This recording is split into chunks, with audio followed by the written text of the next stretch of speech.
You're 6 minutes away from a live episode of Free Talk Live. Listen live at freetalklive.com. This is the Liberty Beat, your daily source for Liberty news and activist updates. Produced in partnership with SNLS News and listeners like you. Online at libertybeat.news and snls.news. I'm Mick Murrow with your weekend edition of the Liberty Beat. Gold is trading at $1,289. Silver at $15.10, and Bitcoin is trading around $5,018. Today's prices are brought to you by InnoScale. Take off with Managed Cloud. Looking for a safe, secure way to store your important files online? Let InnoScale handle it for you. Their high availability cloud servers are the perfect solution for clients needing one or more secure, scalable servers with built-in hardware failover protection. For details, see them online at innoscale.net. In the news, WikiLeaks on Thursday warned that its founder will be expelled within hours to days from Ecuador's London embassy, and that Ecuador has an agreement with Britain to have him arrested. President Lenin Moreno will use the pretext of a scandal engulfing his presidency to oust Assange, a high-level source in the Ecuador government told WikiLeaks. Activist Post reports Moreno has accused WikiLeaks of leaking documents allegedly implicating him and his family in a corruption scheme with a Panamanian investment firm, INA Investments Corporation. WikiLeaks has denied being behind the leaks, and no documents related to the scandal appear on the WikiLeaks website. Moreno said the alleged leak is a breach in a protocol with Assange that allows him to remain in the London embassy in exchange for his public silence on all political matters. The United States has revoked the visa of the chief prosecutor of the International Criminal Court, following a warning by the U.S. that they would deny entry to those investigating war crimes by American forces. The Liberty Beat is sponsored in part by Bray Botanicals, high-quality kratom and CBD at reasonable prices with excellent customer service. Bray Botanicals is activist-owned and mission-driven, fighting for your right to consume plant-based medicine and natural remedies. Find out more at mybraybotanicals.com. And right now, Liberty Beat listeners can save 10% by using promo code SNLS at checkout. This is the latest edition of the Liberty Beat, online at snls.news and libertybeat.news. I'm Mick Murrow. Your news now continues. On Wednesday, Secretary of Labor Alexander Acosta appeared before a Budget Appropriations Subcommittee to testify about the effectiveness of the Labor Department's 2020 budget, which calls for a 10% cut in programs affecting millions of workers. The Free Thought Project reports that when it came time for Acosta to testify whether or not he could safeguard children from illegal labor practices and combat human trafficking, multiple lawmakers grilled him over the sweetheart deal he gave convicted billionaire pedophile Jeffrey Epstein, who is also suspected of running a massive child sex trafficking ring. During testimony, Acosta defended his cuts to multiple programs, noting that the new budget provides greater investment in programs that work, eliminates programs that do not, and generally bolsters opportunities for working Americans through common sense reforms. However, some of the cuts are to programs designed to stop child trafficking, which makes very little common sense, given the administration's ostensible view on the matter. When the cuts to the programs designed to prevent human trafficking were brought up, lawmakers were given the green light to bring up the Epstein conspiracy. As Benjamin Netanyahu returns from Washington to Jerusalem, determined to keep his seat as Israel's prime minister, it's clear that the final status issues, the issues between Israel and the Palestinians that Israel never wants to discuss, are being eliminated one by one in a regional scheme that's titled Deal of the Century. Midpress News reports the so-called deal will be the final undoing of Palestinian hopes for justice, self-determination, and return. From the reckless declaration by President Donald Trump that the United States recognizes Jerusalem as the capital city of Israel, to his more recent proclamation that the United States recognized Israeli sovereignty over the Syrian Golan Heights, it's becoming clear what the deal of the century will entail. Disregard of the Palestinians and recognition of Israeli rights to all of Palestine. Support for the Liberty Beat comes from the Conscious Resistance Network, featuring videos, news reports, and articles from a spiritual anarchist perspective. Experience the Conscious Resistance at theconsciousresistance.com. How would you like to have your business featured on the Liberty Beat? You can just send an email to libertybeat@snls.news for details. This is the Liberty Beat, produced in partnership with SNLS News and listeners like you. The Liberty Beat is online at libertybeat.news and snls.news. I'm Mick Murrow, reporting with the latest edition of the Liberty Beat, reminding you, spread liberty with a smile. Calling it the most effective means to reaching one's full earning potential, a new report issued by the Employee Benefit Research Institute this week found that violently slamming one's supervisor against a wall and shouting, "Cash, I need more cash," is still the leading tactic for securing a raise amongst American workers. We found that employees have the most success negotiating their salaries when they stride confidently into their supervisor's office, manhandle them like a rag doll, and demand more money right now. Experts confirmed that the majority of employees who managed to increase their salaries maintained direct eye contact with their supervisors while reiterating that they were not f***ing around, emphasizing their position with phrases such as, "Give me the money now," and "I said more cash, old man." The Onion sat down with Kevin Simmons, who recently applied these methods in negotiating a competitive bump in his annual salary. So the other day I walked right into his office, grabbed his throat with my hand, and told him straight up, "Start paying me more f***ing money today." And I grabbed $100 out of his wallet and told him that was a good start. This is the Onion News Network.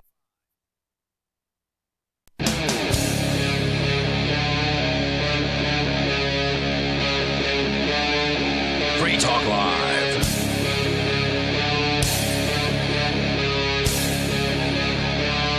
Hey, welcome to Free Talk Live. You're invited to join us here. If you want, you can take control of the airwaves and bring up whatever happens to be on your mind. With you in the studio tonight, it is me, Ian. It's me, Vincent. And Chris. All right, so you can bring up anything. We've got stuff to talk about, though. Chris, just moments before we started the show, you informed me of something that sounded pretty outrageous, saying that Facebook executives and other social media executives are being targeted for arrest in some countries.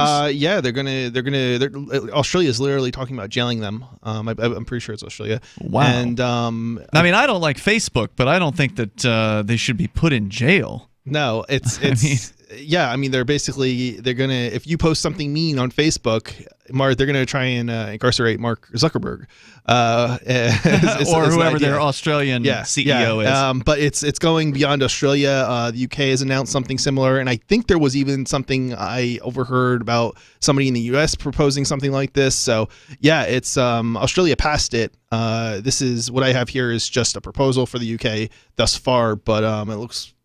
We'll get into it later. Yeah, let's hear it now.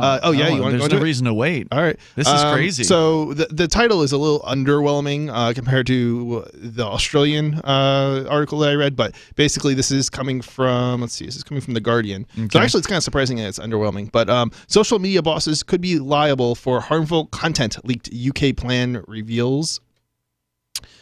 Social media executives could be held personally liable for harmful content distributed on their platforms. That's crazy. Now, before you go on, this is just last week? Weren't we talking about the new Article 13 in the EU that basically will put platforms like YouTube, Facebook, these video sharing platforms, for instance, basically under full liability for copyright violations by their users. Yes, that and passed.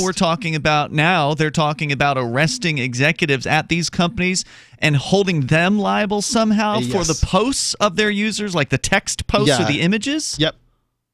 So that's scary. It sounds absolutely absurd, but like I said, Australia actually passed it. The UK wants to pass something similar, and let's try and get a little bit further into the article. Leaked plans for a long-awaited government crackdown obtained by The Guardian reveal there has been growing concern about the role of the internet in the distribution of material related to, and of course now you're going to bring up the key words, terrorism, child abuse, self-harm, and suicide. This is what they will destroy. This is how they will destroy freedom on the internet. They always name this. These are the things they always name as an excuse to basically undermine free speech everywhere. And they love to tie it in with shootings like I hate the word mass shooting because frequently some people get killed, but there's a lot of people get killed every single day. So I think the Battle of Assam was a mass shooting that went on for a very long time. What is that? It was like one of the biggest battles in World War I. So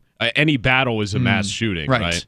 Right. It's like we have all of these shootings and these wars in the government, and the governments tend to kill more people than any of these mass shooters. So it just seems like, and pretty much any other type of, it doesn't even come into the top 10 in terms of like the reasons people die. the causes of death, basically. Well, I think they add like the self-harm and suicide stuff in there because so for terrorism bit, they already have the fear area covered, but they want to get people's like human interest and sympathy. So then they'll throw in the suicide and self-harm stuff to get people to, go along with it. Just, you don't want people getting, instructions on how to kill themselves online, would you? And they try and use a fake moral superiority. Yeah, and it's not even like any of these tactics really work in that respect. This stuff still exists. It just goes kind of deeper underground. Well, if the tactics aren't meant to work, it's just meant to further increment via destruction of free speech and just freedom in these countries. Yeah. Under the plans expected to be published on Monday, the government will legislate for a new statutory duty of care.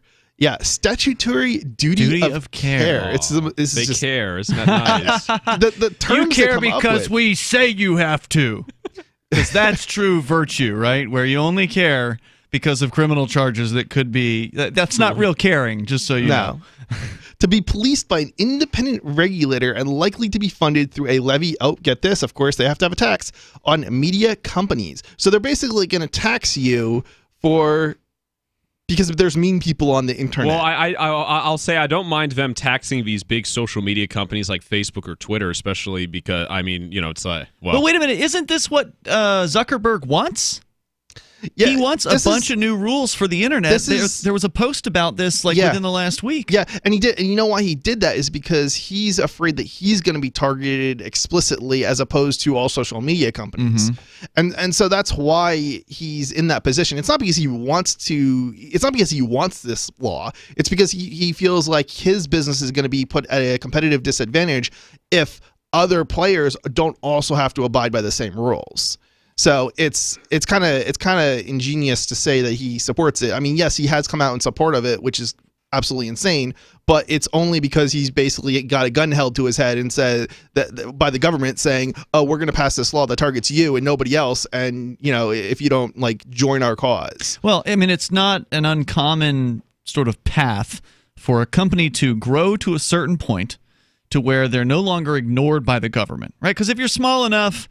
Yeah, you're kind of below the radar, right? Once you get up to a certain level of renown and influence and revenue and all that, then all of a sudden the government takes an interest in what you do because the government doesn't like it when money's moving around without getting a piece of the action. So the government then swoops in with threats against the company, demands for regulation. That company has never set foot in D.C. ever before, but now all of a sudden they become interested in hiring lobbyists because now the government's interested in them, so they become interested in the government. They start hiring lobbyists, and then they change their viewpoint from leave us alone, we're just doing our business, to what you're talking about here. Well, we think there needs to be regulation. Let us write it, because they always, the big players are the ones they always turn to when it comes to influencing this legislation. And then, of course, the opposite happens where it negatively impacts smaller rivals who no longer can compete. That's what the point is. And the principle of it, I think, is that it's like a prisoner's dilemma on a grand scale, because obviously it would be better if none of them did anything, right? Right. I see what you're saying. But because, whoever acts first gets the best outcome, they're all going to want to act first. Exactly. And of course, Facebook is going to put up barriers, basically. They're going to support barriers to entry in the market. They're going to make sure, because they see this coming, it's inevitable, in the minds of, probably Mark Zuckerberg. And so now he's saying, okay, well, how can we use this to our advantage? Well, if we put up barriers that we can meet, but our competitors can't, we no longer have competition. And that's a good thing for a business generally. Right, but getting tied in with the government, of course, doesn't always work out well for companies, even though they think that it's going to help protect them. Sometimes it is to some extent their undoing. And so now you've got these governments, apparently the Australian government targeting, maybe even the UK government, you're saying here, targeting these Australia companies. passed a bill like this that definitely was involved jail time, and now jail time. So we're talking about criminal That's Australia. penalties. Now the UK, I don't think I read that in this particular UK piece, Bill, but let me read this real quick. Will have the power to impose substantial fines against companies that breach their duty of care and to hold individual executives personally liable. I don't know if that includes jail time or not, but certainly it's along the same lines as the Australian bill that passed. So Australia definitely included jail time? Australia definitely included jail time. And that's like a done deal? This is happening? It's a done deal. They passed it. Yep. Well, if I were Facebook, I would get my offices closed down from most. If they've got an office in Australia, I would shut that thing down and move it to a more friendly jurisdiction, because that's crazy. It's actually, what's even more insane is that it's not even like they need to have an office in Australia. They can have an office somewhere else, take money from Australian companies for advertising and stuff, and still not operate in Australia. As long as they're not targeting Australia, they're probably outside of the reach of Australians' authorities, unless there is... Unless they can extradite from right. wherever. But usually there has to be some tie to Australia in order to do an extradition. So if they get rid of it, Australia will become the most productive country on the planet. If they got rid of the Facebook? Yeah, so no one could access it. No. They're not going to get rid of the website, at least not yet. They do have a block list, so technically they could add it to their block list. But the people would probably rise up because they're hooked on that stuff. Which is a good reason to actually block them first. We got more coming up. 8:55, 450 free. It's Free Talk Live. You love Bitcoin. It's the future, right? Well, no, not if everyone stops using it. I mean, think about it. How many places in your town take Bitcoin? One?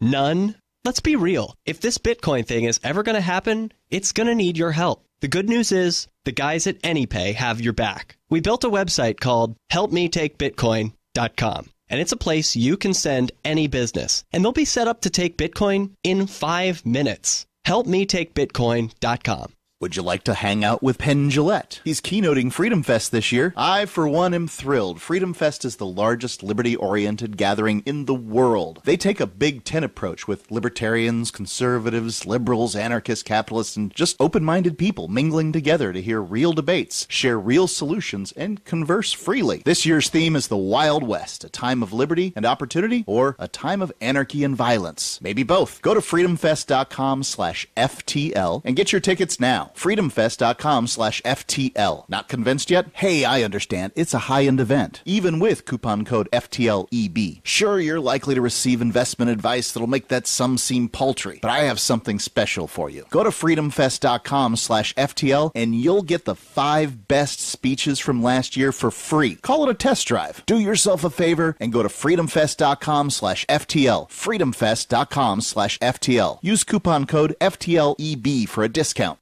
Bitcoin.com is delighted to announce their latest partnership with the gift card specialists at eGifter. With many of the world's leading brands on their roster, it is now easier than ever to get the gift cards of your favorite brands with Bitcoin Cash. To get started, just follow these simple steps. Visit giftcards.bitcoin.com, pick the gift card you want, follow the instructions on your screen, and make your payment using your Bitcoin Cash wallet. Sit tight and your gift card will be delivered to you as soon as it's ready. That's giftcards.bitcoin.com.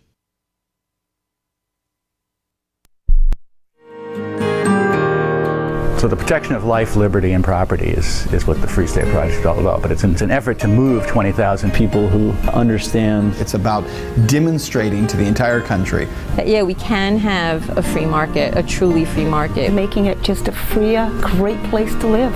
It's the world's largest voluntarist libertarian community, and it's only getting bigger. That's amazing, to be able to move to a place where other people passionately believe in being free and independent. What the Free State Project is managing to do, though, is to put their money where their mouth is. It's physically getting up across the country and saying, let's go someplace and let's demonstrate the power of these ideas. There's a lot of kind of philosophy that surrounds liberty. There's a lot of thinking about it and talking about it. But here in New Hampshire, people are doing it.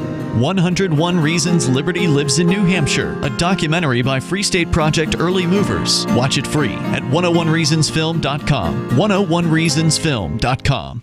There are lots of ways to listen to Free Talk Live. Our podcast has been around since podcasts began, and now the FTL feed is loaded with content besides our full show archives. Did you know that we make it easy for you to customize your podcast subscriptions? We have different feeds, one that includes only our full shows, one with just the Daily Digest, and one with just the Edgington Post. You decide what you listen to. It's quick and easy to customize your feeds at feeds.freetalklive.com. That's feeds.freetalklive.com.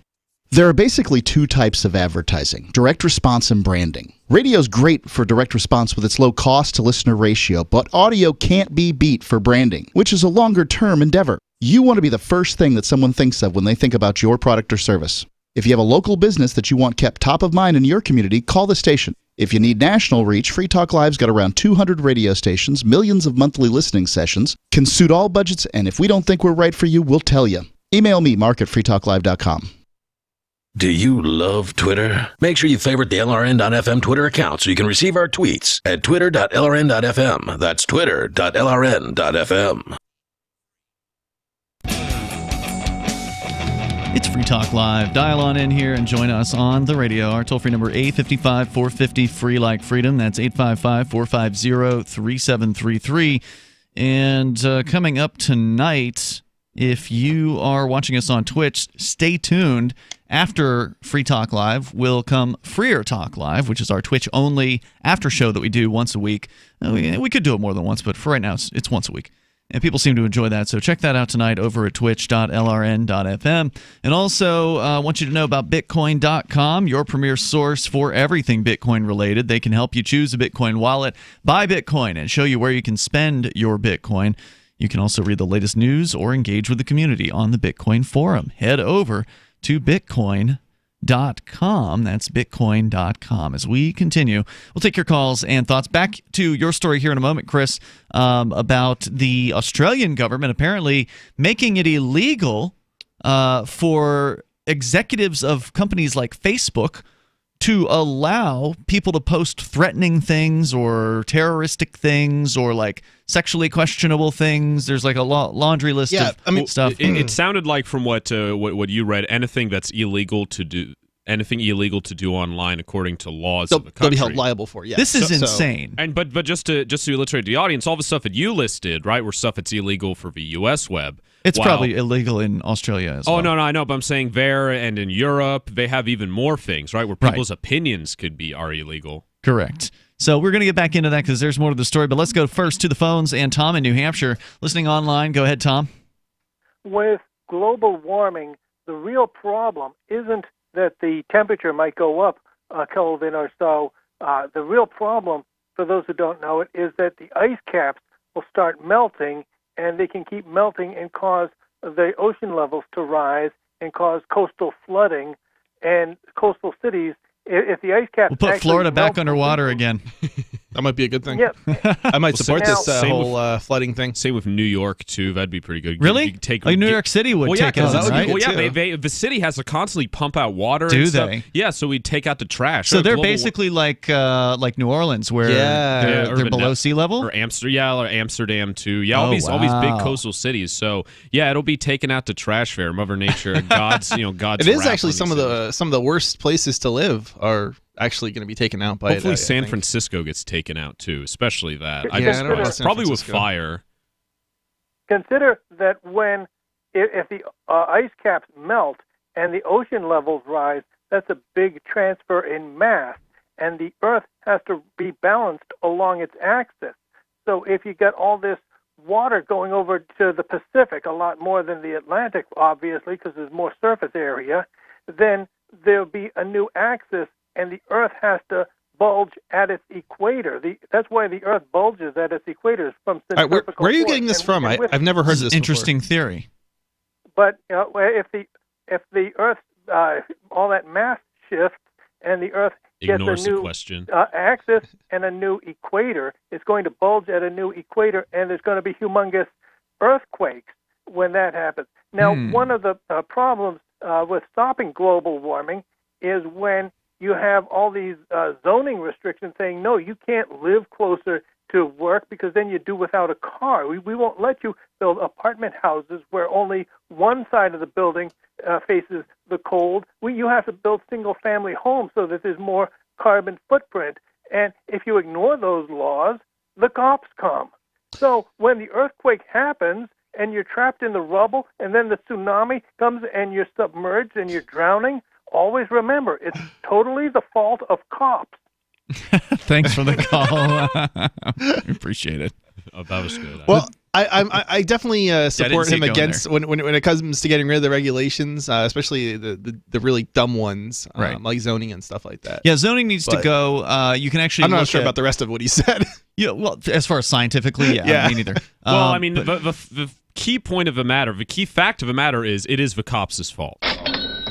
Well, it's not just the police. The police enforce zoning. Enforcement, so they're I think they're partially to blame. You can blame them because without the police, it would just be a bunch of old men and women in a room somewhere writing things down on paper. So it is ultimately the police that take the legislation and they make it real. Right? But it's not even just the police; it's also the people who keep people in cages, right? So it's the prison guards. Well, I mean, it's the whole system. Those are kind of cops. I mean, they're not exactly cops, but they're kind of like cops. They got badges. I certainly think there is. Well, they have like a distinction. I mean, if let's say there wasn't this whole government apparatus, this whole federal state apparatus, there'd always be certain prisons, right, to hold people who are dangerous. So it's just, I view it as like a job like teaching, right? If there wasn't a government, there'd still need to be teachers. So, absolutely. And compared to cops who actually actively go out and look for things to bring people in, compared to prison guards, they just make sure. I mean, I don't necessarily know that you have to have a prison in order to put away bad people, though. So I think that's I think we're putting ourselves into a box. What would you propose? Conceptually, I agree with you. There could be other ideas, but what would you propose what for would work? Jeffrey Dahmer? Here's the problem. We don't know because nobody's ever tried to put in other systems, right? Like, well, there haven't always been prisons, like the what was it? The like Mosaic law. That doesn't, maybe even Sharia law, depending on, it doesn't call for prisons. There's certain punishments for. You mean like eye for an eye? Well, like certain thief gets his hand chopped off. Like the murderers. I'm certainly not going in that direction. No, I'm just saying you said it was never tried, but some cultures, prison has been. Right. It's some would say it's more of a recent thing because people would get thieves would have their hands cut off, murderers. Right. Yeah. You steal you steal the thing, get your hand cut off. You're free to go. Or in get your hand cut like off. Salic law, or Frankish law, you have to pay certain amounts of money, and depending on people's classes and stuff. So prisons are. I don't want to say like relatively new, but I mean in the grand scheme of history, the way we have prisons, right? It's a form of slavery, pretty much. What we have is prisons. Well, right, because you're forced to work or you go to solitary confinement. Exactly. Yeah, it's one of the people think we got rid of slavery in the United States, and we didn't really get rid of slavery. They institutionalized. There's an exception, and actually, that's explicitly what they did during after they legalized, outlawed slavery as we know it. They actually basically locked up all the black people, not all of them, but a good percentage of them, and they made them work as slaves, basically. They would actually rent, the state would rent the imprisoned population, which was mostly blacks, to plantations, and then basically, and unlike slavery previously, there was no incentive to basically treat those slaves well because they basically were rented. So you would work them to death. And of course, the state wouldn't care, and the plantation owners wouldn't care because it's not their property. So yeah, things actually got worse. So I like where you're going with the idea of, hey, what else can we try? We don't want to move backward to eye for an eye. I don't think that's necessary. We don't want to do that. But the punitive system of punishment that we have in the United States, there's been studies that show it's not really effective. Like it makes things worse. Yeah, you can make a penalty, the death penalty for something, and it still doesn't stop people, let's say, from committing murder or something like that. So what are the alternatives? Well, I mean, we already know that today there are alternatives even within the system, right? There's like a GPS monitoring anklet, basically. I don't know. It's certainly, I guess that's sort of like there's certainly a difference between that and prison. No doubt, a huge difference. But I don't necessarily. You can stay at your house. Yeah, I don't necessarily know that GPS monitoring is going in the right direction because we just end up putting more people in monitors. Well, no, the problem. The problem would put it under your skin as an RFID chip. Well, that's not going to be trackable by GPS, and it doesn't really stop somebody from murdering another person anyway, or doing whatever it is they were doing before that was bad that the state doesn't want them to do anyway. Right. Well, I mean, yeah, people can still commit murder in prison. That's no. True. I mean, if they have a GPS monitor instead of prison. Well, no, I wasn't saying that would be for everyone. Okay, that was my question. Was what would you propose for Jeffrey Dahmer? 855-450-FREE. That's a murderer, by the way, for listeners that don't know. 855-450-FREE. Yeah. Hunters, anglers, campers, and survivalists. Get back to nature. Expand your horizons with the highest quality, most versatile, unique slingshots and sling bows on the market at slingbow.com. Slingbow products are compact and models start from just $17.98. They're perfect for your bug out bag or storing in your vehicle. Give yourself and your loved ones the excitement and tradition of Slingbow, a new frontier in archery and truly modern twist on this primitive survival tool. Feel the thrill only at slingbow.com.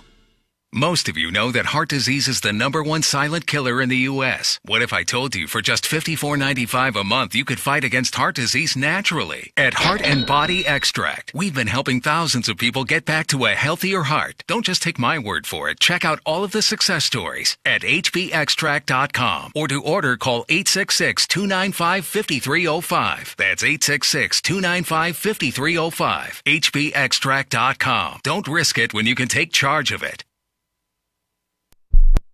Are you about to meet the media? If you're about to be interviewed, do their homework for them. Know this about the person who will interview you. He or she is busy, so expect minimal, if any, preparation. He or she doesn't know as much about your topic as you do. He or she isn't as concerned as you are about getting your message out, so you need to take responsibility. Provide a biography and fact sheet, photographs, or other materials that tell your story.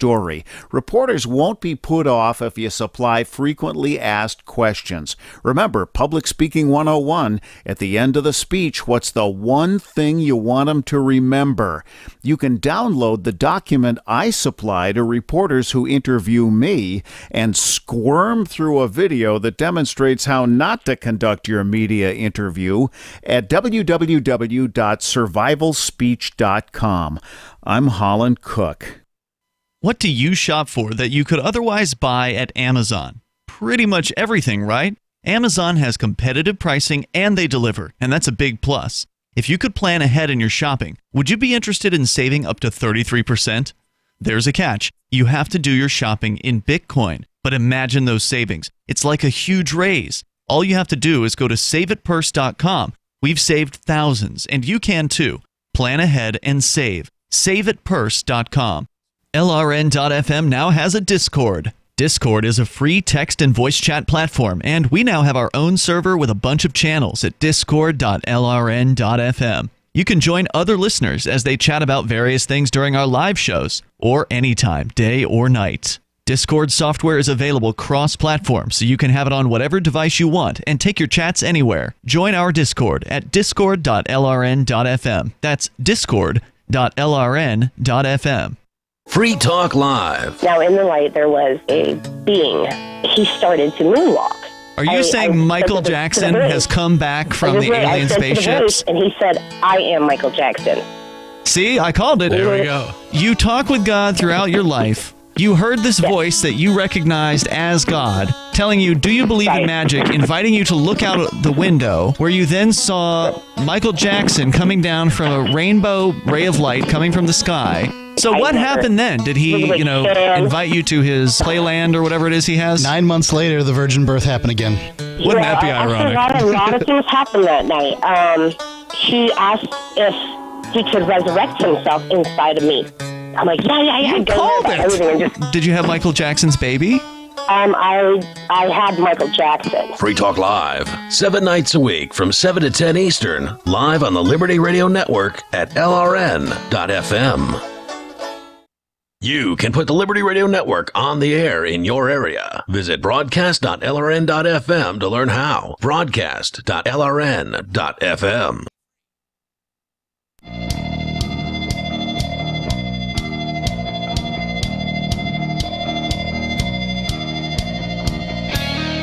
Free Talk Live, dial toll free, bring up whatever you want to discuss. Our number is 855-450-FREE. That's 855-450-3733. We ended up talking about we started talking about Australia and possibly the UK going after executives from companies like Facebook for potentially criminal purposes, for basically being associated with the company that would allow someone to post something like a threat or child porn or something like that on. I mean, this is a liability issue, so it's. I think it's more like somebody posts something that is not allowed, and then they're going to hold the executives responsible for it. And that is insane, and it is a very disturbing direction that we're seeing some of these governments of the world, which of course are just people that are using violence over other people. We're seeing these people go in this direction of basically saying to website operators, you are now responsible for the content that other people who you don't know have posted on your website. And you don't control. Right. So pointed out. We can come back into that conversation, but then it led us to a discussion somehow about prison conditions and alternatives to locking people inside a prison cell for punishment purposes. You can share your thoughts with us here. And also, I mentioned Bitcoin earlier, but there are other cryptocurrencies out there in the world. And if you're running a business, you might want to take more than just Bitcoin. If you've been thinking about taking Bitcoin, there are other options like Dash or Zcash or Bitcoin Cash. And the folks over at AnyPay make it super easy. In fact, here in Keene, New Hampshire, Chris, I know you just used AnyPay today. Oh, yeah. And I was the beneficiary because you brought me some food from Thirsty Owl earlier this afternoon. We've got people buying food from various different locations here in Keene, New Hampshire on a multiple times per week basis here, and it's thanks to AnyPay. Deli. Yeah, they make it so easy for business owners. You've got a real brick and mortar mom and pop business to start accepting cryptocurrency like Bitcoin at your cash register. Just get started by going to helpmetakebitcoin.com. Helpmetakebitcoin.com. As we continue, we'll take your calls and thoughts about what you want. But I'd asked you, Chris, what do you do with Jeffrey Dahmer? We can put the nonviolent criminals on alternative sentencing, right? Like, if it's your first time, you probably don't even go to jail. If you're, a respectable person, but you made a mistake, I don't think then you can get on a monitoring bracelet. I'm not sure. I don't necessarily think that if you haven't committed a violent offense, you should be in prison. Or I don't know that there's any kind of sentence that would be appropriate for somebody who has not committed a violent offense. Yeah, we're talking about here. So that's what I'm saying. For people who are violent, I think that it may be. There may have been don't get me wrong, I don't think the way things were done, like sending people to Siberia, for example, is the right approach either. But I do think that an approach where people are separated but not necessarily imprisoned, because there's a difference. I don't think we should use it as basically. I don't think we should be punishing people. I don't think it's really just revenge, and I don't agree with the concept of revenge. So in my mind, I think what we should be doing probably is more along the lines of, okay, you killed somebody, well, you have to go to New York, for example. Now, this is not a real scenario, but as we were I believe we were talking about before during one of the breaks interim, there was a movie called Escape from New York, and basically New York was a pseudo prison of some kind. It was Manhattan specifically, not the entire state of New York, but the island of Manhattan was turned into a prison, and people who committed whatever offenses were dropped there, and they had to live there. Right. So I think that's not necessarily a bad idea to the extent that you're not actually controlling. I think the people of Manhattan would disagree, but yeah, well, it doesn't have to be Manhattan. But the point that I'm trying to make is I don't necessarily think that we should be taking people and throwing them into cages and punishing them. I think it should be more of a system of, okay, we're going to take you out and put you somewhere where you can thrive and grow, potentially, if you so wish, and you may have to defend yourself, but your society is going to be of other criminals in that particular case. But wait a minute, are you saying you wouldn't put a fence around this particular island or whatever it is you're going to put these people? It's called a penal colony, and that's what Australia was. Sure. Mm-hmm. Yeah, that's right. And I don't necessarily think that it should be a such system where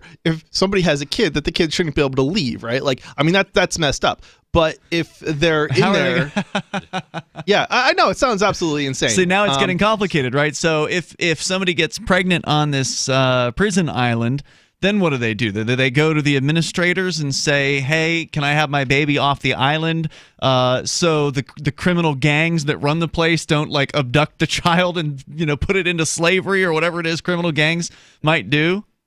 Yeah, I mean, it's a good question. I don't necessarily. And do you cordon off the island? Do you have, like they did in the movie? They had helicopters and they had guard towers and they had ships. Yeah, I mean, so this is you're making an assumption that just because somebody has committed a violent act that it automatically means that they're going to continue to commit crime. I didn't make that assumption. Right. Well, I don't necessarily support what you're talking about. I'm just exploring the idea with you. Yeah. So I mean, we have a system that people are forced into basically gangs within our current prison system. That's right. But they're also forced into a small space where they cannot like basically form their own communities. Sure. So and they have there's different people with different views and so on. So I think if you have a larger space where people can spread out, there is more opportunity for people to form actual communities rather than simply join a gang. And obviously, well, these people are going to go with what they know, though. I mean, they're coming from the gang mentality. I don't know what the statistical breakdown is of people who are in prison that were a part of gangs prior to entering prison, but certainly I think it's fair to say that. I mean, as much as I would love it, if you had this prison island concept, that to see the prisoners break off and have happy little communities, I just don't think that is likely to occur. I do agree with you that by forcing people into a small space, you are going to increase the conflict between them. There's no doubt about that. Right. But you also have to realize that people, not just prisoners, but people in general, have, let's call it a lack mentality. They feel like everything's limited, that the world is limited, the amount of coconuts on the island are limited. They're going to feel like, even though it may not be true, even though when they're able to put their combine their brain power with natural resources, keeps coming up with new ways of powering things and all that. But initially, they're going to feel like, we got to protect what's ours because those guys over there are going to try to come steal our coconuts, and they're going to form allegiances and alliances with each other, and they're going to break those. I mean, it's going to be a nightmare. Yeah, I mean, I don't think you're right. I mean, I think if you have a small enough, island and the resources are limited and you put too many people there, you're going to have a problem. But I don't necessarily know that it has to be a small island, right? I mean, if you take something like Long Island, I mean, that's a much bigger island, and there's much more opportunity for people to split up into their own communities and would you have helicopters and like gunships guarding from people trying to escape, because somebody's going to strap together some wood and try to float out of there. So to be quite honest, I don't necessarily think there's going to be all that many people in prison at the end of the day once you get rid of the people who are in there for drugs and various other crimes. So I think we're kind of assuming that all the people who are currently in the United States, which is again we have more people in the prison in the United States than anywhere else in the world. That's true. As a percentage of our population, or as a percentage of is it percentage or just raw numbers? I thought it was also raw numbers. It's both, I believe. Yeah. It might be. It might not be. Well, I think we're competing with China. Actually, I think the U.S. is 2 million. But I think we are very. It's very high. Is what I'm trying to point out. So I think once you reduce it to the people who have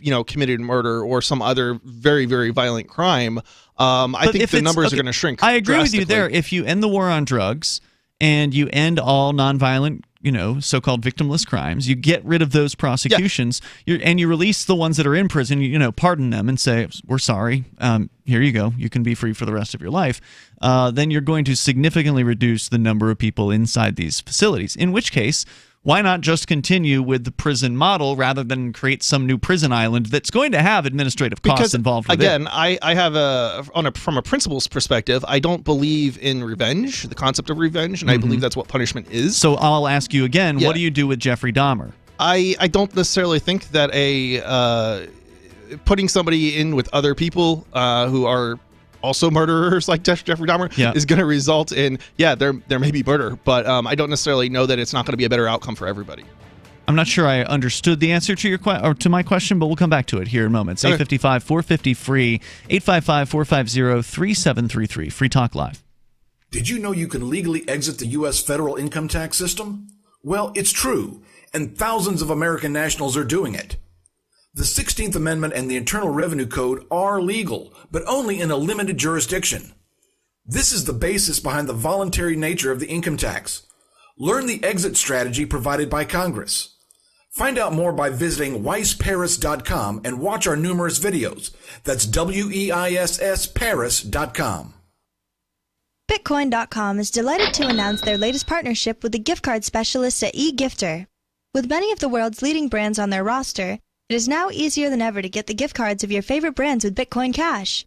To get started, just follow these simple steps. Visit giftcards.bitcoin.com, pick the gift card you want, follow the instructions on your screen, and make your payment using your Bitcoin Cash wallet. Sit tight and your gift card will be delivered to you as soon as it's ready. That's giftcards.bitcoin.com. Gold is a better way. Imagine doing business with a company that seeks to add massive value before asking for your business. My name's Adam Barata. I'm the co-owner of Advantage Gold and the author of the national best-selling book, Gold is a Better Way. The book may not be for you, but the tens of thousands who've read it have been blown away to learn why gold is set to soar to over $10,000. We're so confident this book will change the way you think about investing, we've purchased 1,000 copies from the publisher and are giving them to serious investors. If you have an IRA or 401k with over $100,000, we'd like to send you your copy. Just text the word bestseller to 49776. That's bestseller to 49776. You can buy it on Amazon, go to Barnes & Noble, or text bestseller and get it for free. Text bestseller to 49776. That's bestseller to 49776. We promise to add massive value before ever asking for your business. Gold is a better way. Text bestseller to 49776. Would you like to hang out with Penn Jillette? He's keynoting Freedom Fest this year. I, for one, am thrilled. Freedom Fest is the largest liberty-oriented gathering in the world. They take a Big Ten approach with libertarians, conservatives, liberals, anarchists, and just open-minded people mingling together to hear real debates, share real solutions, and converse freely. This year's theme is the Wild West, a time of liberty and opportunity, or a time of anarchy and violence. Maybe both. Go to freedomfest.com/FTL and get your tickets now. freedomfest.com/FTL. Not convinced yet? Hey, I understand. It's a high-end event, even with coupon code FTLEB. Sure, you're likely to receive investment advice that'll make that sum seem paltry, but I have something special for you. Go to freedomfest.com/FTL and you'll get the 5 best speeches from last year for free. Call it a test drive. Do yourself a favor and go to freedomfest.com/FTL. freedomfest.com/FTL. Use coupon code FTLEB for a discount. The LRN.FM social media channels have been revamped. We've eliminated Facebook and focused on other platforms like Twitter and Mastodon, the decentralized alternative to Twitter. On our accounts, you'll find posts from multiple LRN.FM show hosts together in one place. Follow us on Twitter at twitter.lrn.fm, or better yet, move to the decentralized Mastodon social media platform at toot.lrn.fm, toot.lrn.fm. I think you'll like it. Looking for a great real estate investment? Consider New Hampshire, which is ground zero for the Liberty Movement. Your first call should be to Mark Worden from Porcupine Real Estate. He's more than just a real estate agent. He's your New Hampshire concierge. Where are the best places to live? Do you want farm, city, the burbs, or forest? Do you want a duplex or multifamily building so that renters pay your mortgage? There are homes in all price ranges in New Hampshire, and Mark can help with financing too. Invest in liberty and property. Mark Worden can help. PorcupineRealEstate.com.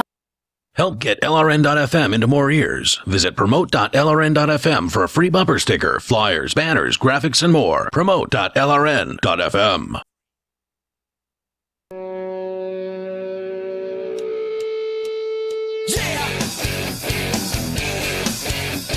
This is Free Talk Live. You're invited to join us on the radio. Take control of the airwaves. Bring up whatever you want. We're talking about punishment and prisons. And, what are the alternatives? Because, I'm like you, Chris. I don't want to see people go inside a prison cell unless, if there's some way to avoid it, they shouldn't go in there. There should be alternatives. There are some alternatives, but because so many things are criminal, these prison cells continue to get loaded up with warm bodies, many of whom have never actually committed a crime involving a victim. So if you want to weigh in, you're welcome to. 855-450-FREE like freedom. And don't forget about the AMP program. If you're a Free Talk Live listener and you would like to become a Free Talk Live supporter, by becoming an amplifier, go to amp.freetalklive.com. AMP stands for Advertise, Market, and Promote. And I want to say thanks to Jesse Cruz, who is a silver amplifier. You might remember Jesse. He came here and visited with his girlfriend from California, and they went out. I think this is who I'm thinking of. They went out and they went shooting for like the first time ever because they're from California. And so anyway, thanks to Jesse for being a Free Talk Live amplifier. You can join the AMP program with PayPal. You can do credit card. You can do Bitcoin, BTC, and you get some cool perks like access to the AMP chat room on the Discord server, the AMP Only Facebook group for those of you still hanging out on Facebook, and a bunch of other perks as well. Go get the details over at amp.freetalklive.com. That's amp.freetalklive.com. And look, Chris, I'm not expecting you to have a good answer here, but, No. but I want to hear, Yeah, so I think from my you don't perspective, want to lock up Jeffrey Dahmer. Yeah, so I don't want to lock him up. I think it's what do you do to stop him from committing I think it's murder? a matter of safety. Yeah. This guy is not repentant, right? Like he's not sorry. Yeah. He enjoyed. Right, did he eat him or just chop him up? If my memory is correct, I think he actually half turned himself in at the end. I don't know. He It's was been a long time. and he did so because he basically said he had a compulsion and he didn't want to murder another person, but he couldn't help himself. If I believe that's the same person I'm thinking of. This is here from Wikipedia. Jeffrey Lionel Dahmer, also known as the Milwaukee Cannibal or the Milwaukee Monster, he did eat him. Was an American serial killer and sex offender who committed rape, murder, and dismemberment of 17 men and boys from 1978 to 1991. Wow. Many of his later murders involved necrophilia. I didn't know they were cannibalism, all male. I didn't realize all his victims were male. and permanent preservation of body parts, typically all or part of the skeleton. Mm-hmm. So it didn't say anything about how he got caught or whatever, turned himself in, because I hadn't heard that part, but that would be interesting. Yeah, that was my understanding of what happened. It says here capture. It said on July 22nd, 1991, Dahmer approached 3 men with an offer of $100 to accompany him to his apartment to pose for nude photographs, drink beer, and simply keep him company. That's where he would murder them. Yeah, that was Right. his MO. Yeah. From what I recall. I believe, again, I could be mistaken. I might be thinking of some other serial murderer. Maybe. But there's not a whole heck of a lot of people who are as like, how do I say this? Have a conscience or hang of conscience? No. Have been as egregious as Dahmer. Yeah. So it's probably I am probably correct in thinking that it was him. But yeah, I mean ultimately, and this is kind of puts a human face to him, and it's kind of, people don't really think about the somebody as, well, psychopaths are humans. Yeah. But it's they don't have any empathy. Right. And that's I don't know if that's necessarily true in his particular case. Certainly there are people who lack empathy. But you don't think hold on. Did you just say you didn't know if Jeffrey Dahmer is a psychopath? If you're chopping people, hold on. Yes, if I you're know what chopping you're saying. people into pieces, you do not have empathy. So there are people out there who don't have empathy and they're psychopaths, but there's different words to describe different people who are psychopaths in a more there's the ones who will detailed- commit murder, and then there's the ones who won't. Well, and I think it's important to know that, the term psychopath, just based off of like media portrayal and everything, is one of these, like, it's like a pop term. I have here is back to the Wikipedia page. Yeah, not all Although psychopaths diagnosed murder. with borderline personality disorder, schizotypal personality disorder, and a psychotic disorder, he was found to be legally sane at his trial. There's different types of psychopaths out there. It's basically what it comes down to, and some of those psychopaths are not necessarily without empathy. And certainly there's a lot of psychopaths out there that don't kill people, but they're still psychopaths, right? That's right. They might use their lack of empathy in other ways, right? Like rising to the top of a corporate structure. Yeah, or something I mean, like that. From what I recall, I becoming a believe politician. Jeffrey Dahmer was. Well, those are usually sociopaths. I mean, it's all but they pop could be term. psychopaths. I mean, like, I just don't put too much credence into these terms because I don't believe a human being could be just like fit under one label. Yeah, I mean, and basically, I could, like I said, I'm not 100% positive on this, but from what it seemed like to me, from what I've seen and looked into this guy, it was something along the lines of, it was more like an addict. He doesn't necessarily want to be an addict, but he couldn't help himself, and that's not the case with all psychopaths. And that's how he ultimately got caught. It wasn't because, the police were really good at their job. They weren't, clearly, or he would have been caught a lot sooner. So does it say, Vincent, what happened? That you said that he approached 3 men. He asked them to come back to his apartment, and then you didn't continue the story. Oh yeah, so one of his I guess almost victims fled and then flagged down police, and he was caught. So yeah, he didn't turn himself in that case. He was trying to kill somebody. Right. So again, it doesn't necessarily have the details of what happened there, but if you let somebody go and they flee and then they hail the police, well, yeah, you're going to get caught, but you essentially let them out. So it's still... Well, they didn't say he let the person out. No, they didn't. But again, it's also written by people who have an agenda, and they You mean the Wikipedia editors? Wikipedia editors, well, etc. It has all the sources attached to each nobody statement. is going to put this guy in a good light, right? Like... He's a murderer who cut people into pieces. I know. This is exactly the point that I'm trying to make. What is supposed to happen to him? Well, yeah, like what do you want to do to him? I don't want to do anything to him. That's exactly the point. Well, I have to say, you don't want this person to face any kind of revenge. No, I'm not saying that we should not take steps to protect ourselves or society from people like him. What I am saying is I don't think we should put people in cages or murder people. I agree think that's with a you poor excuse. generally. However, I think if you're dealing with somebody who cuts people to pieces and murders innocents, there's a strong desire to keep somebody like that out of the population. Right, and I'm not and so I want to know what you would like to propose. So actually, let me ask You're this dodging the question. I haven't dodged the question. I said like the prison colony sort of... Okay, prison colony. Let's try and get this at it from a different perspective. So, like, let's say you come back home and you find someone dear to you, someone like a psychopath or whatever, break comes in, you find someone dear to you, totally dismembered and everything, but the psychopath doesn't have a knife. He says, look, I'm not going to hurt you. I just needed to get this out of my system. Sorry for the mess. Goodbye. What would you do? Would you call the police? You're going to... Well, I don't know if you're going to call the police or what would you do? I'm just asking, what would you do, Chris? What would you do? Look, you might shoot the guy, all right? I mean, well, that's probably if you have a gun and you're in a position to defend yourself, he's probably not. What would you call the police? Because you said you don't believe in revenge. So if a guy was not, but if he's right there and he's eating your so you're saying in the moment. Oh, okay. So in the moment, it's okay to go ahead because that's self-defense. All right, so you're defending yourself or others in that particular case. Right. How long after the moment is over? If the guy comes into a police station and he just says, "I killed 17 people," I'm not going to shoot the guy if I'm the police officer. But nobody's talking about shooting him here. Right. We're talking about what do you do with that person? Okay. Yeah. So I mean, you're saying put him on a prison island. I think it would be better. And look. That's a pretty severe. That's a particular case that's pretty severe. So maybe some sort of a prison smaller area that's not a island would be more appropriate. But generally speaking, with a fence around it, yes. With barbed wire on top of the fence.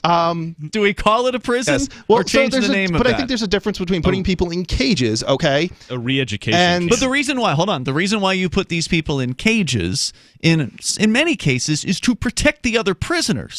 Yeah. Okay. So this guy, if he doesn't mind chopping up men into little bits, he ain't gonna mind shivving the people that he's living with in his little, day prison or whatever. And so I don't think we're gonna have.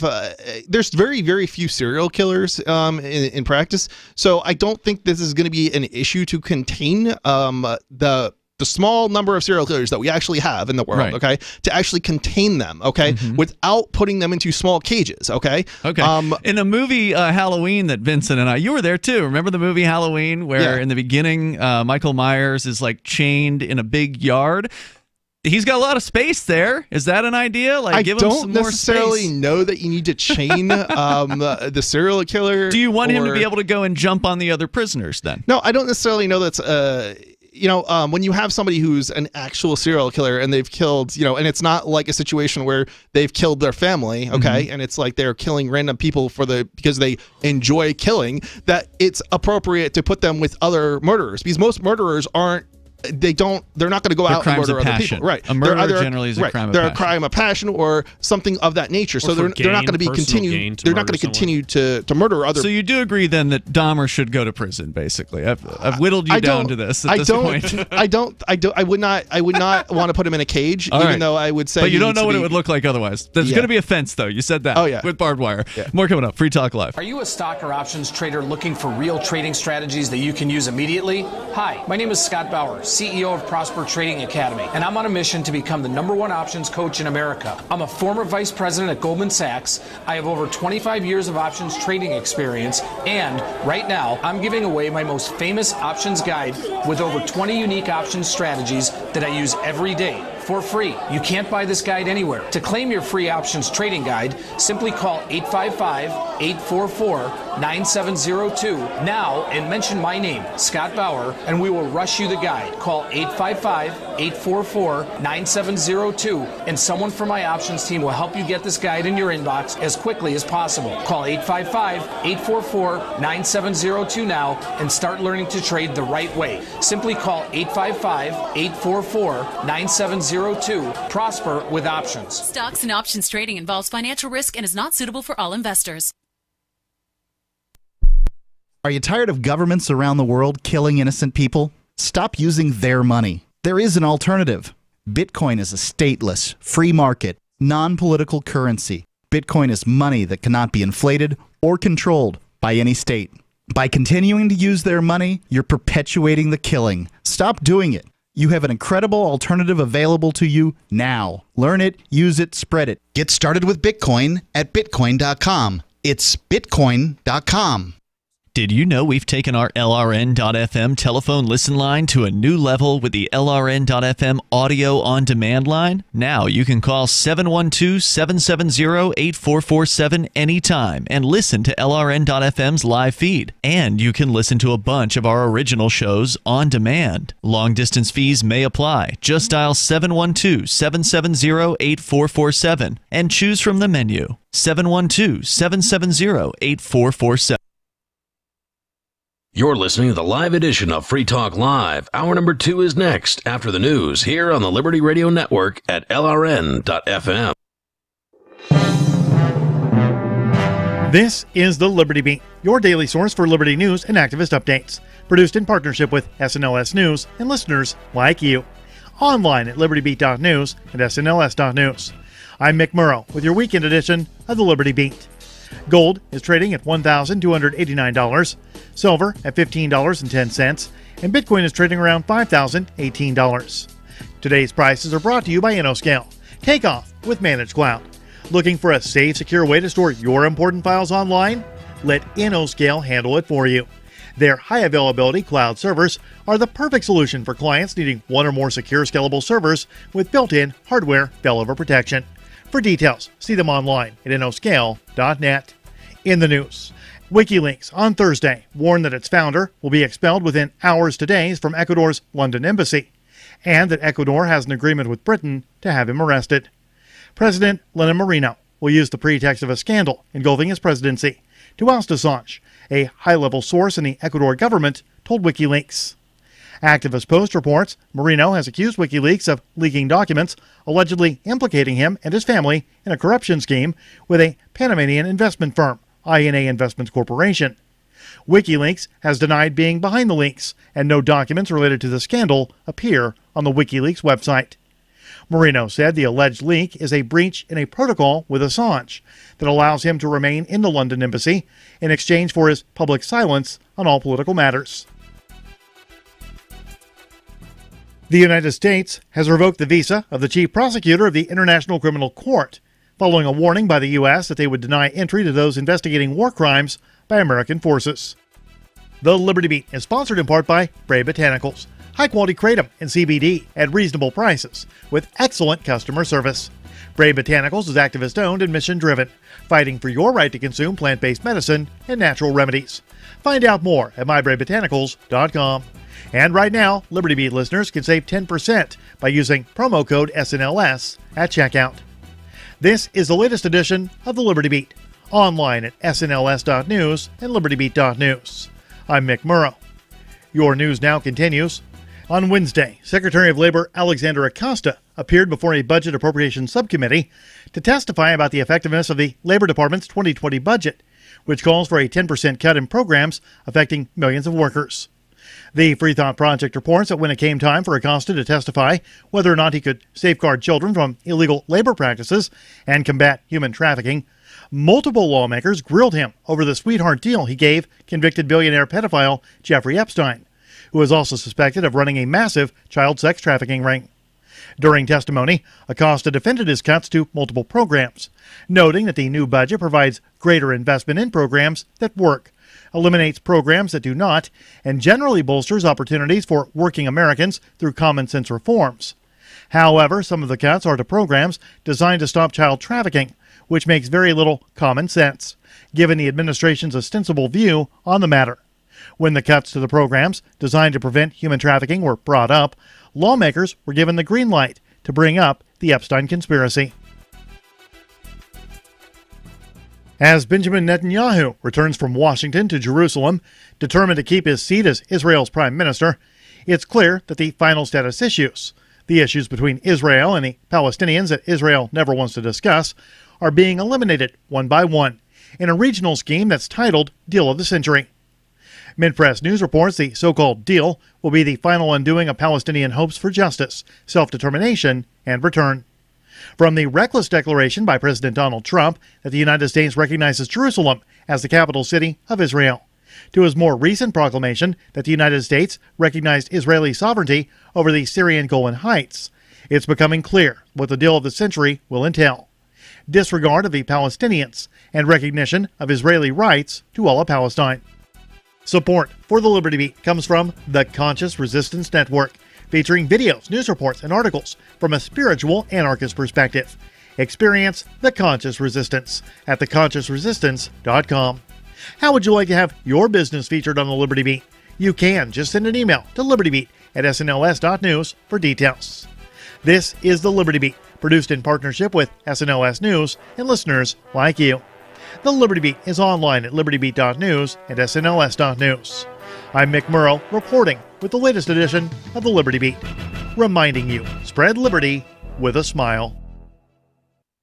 An update now on a legal battle emerging around the Onion News Network's own Jode Kressbeckler. After the shocking story yesterday that a group of assailants attacked Congressman William Cummings, tied him to a horse, and dragged him through a briar patch, some are now saying these statements from Mr. Kressbeckler last week may have incited the attack. Bootlegging Congressman Cummings ought to be tied to a horse and drugged through a briar patch. Mr. Kressbeckler's show is billed as an opinion and entertainment program. Yes, and it he is. even calls himself nothing but a caterwauling old badger, so the claim that he would incite people to violence seems pretty far-fetched. He displayed a map of Congressman Cummings' home in relation to the nearest briar patch, told his viewers where to purchase a, quote, good pulling horse, and used a life-size dummy of Congressman Cummings to demonstrate effective knot-tying techniques. Right. I think most reasonable people would see that as simply a ribald political satire. Right. Briar patch is obviously a metaphor for the prickly political atmosphere in Washington, and drag from a horse means something else. Makes sense to me. This is the Onion News Network.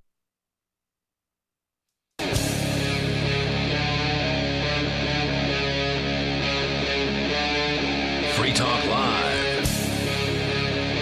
It is Free Talk Live, and you can dial toll-free to join us here. Our number is 855-450-FREE, like freedom.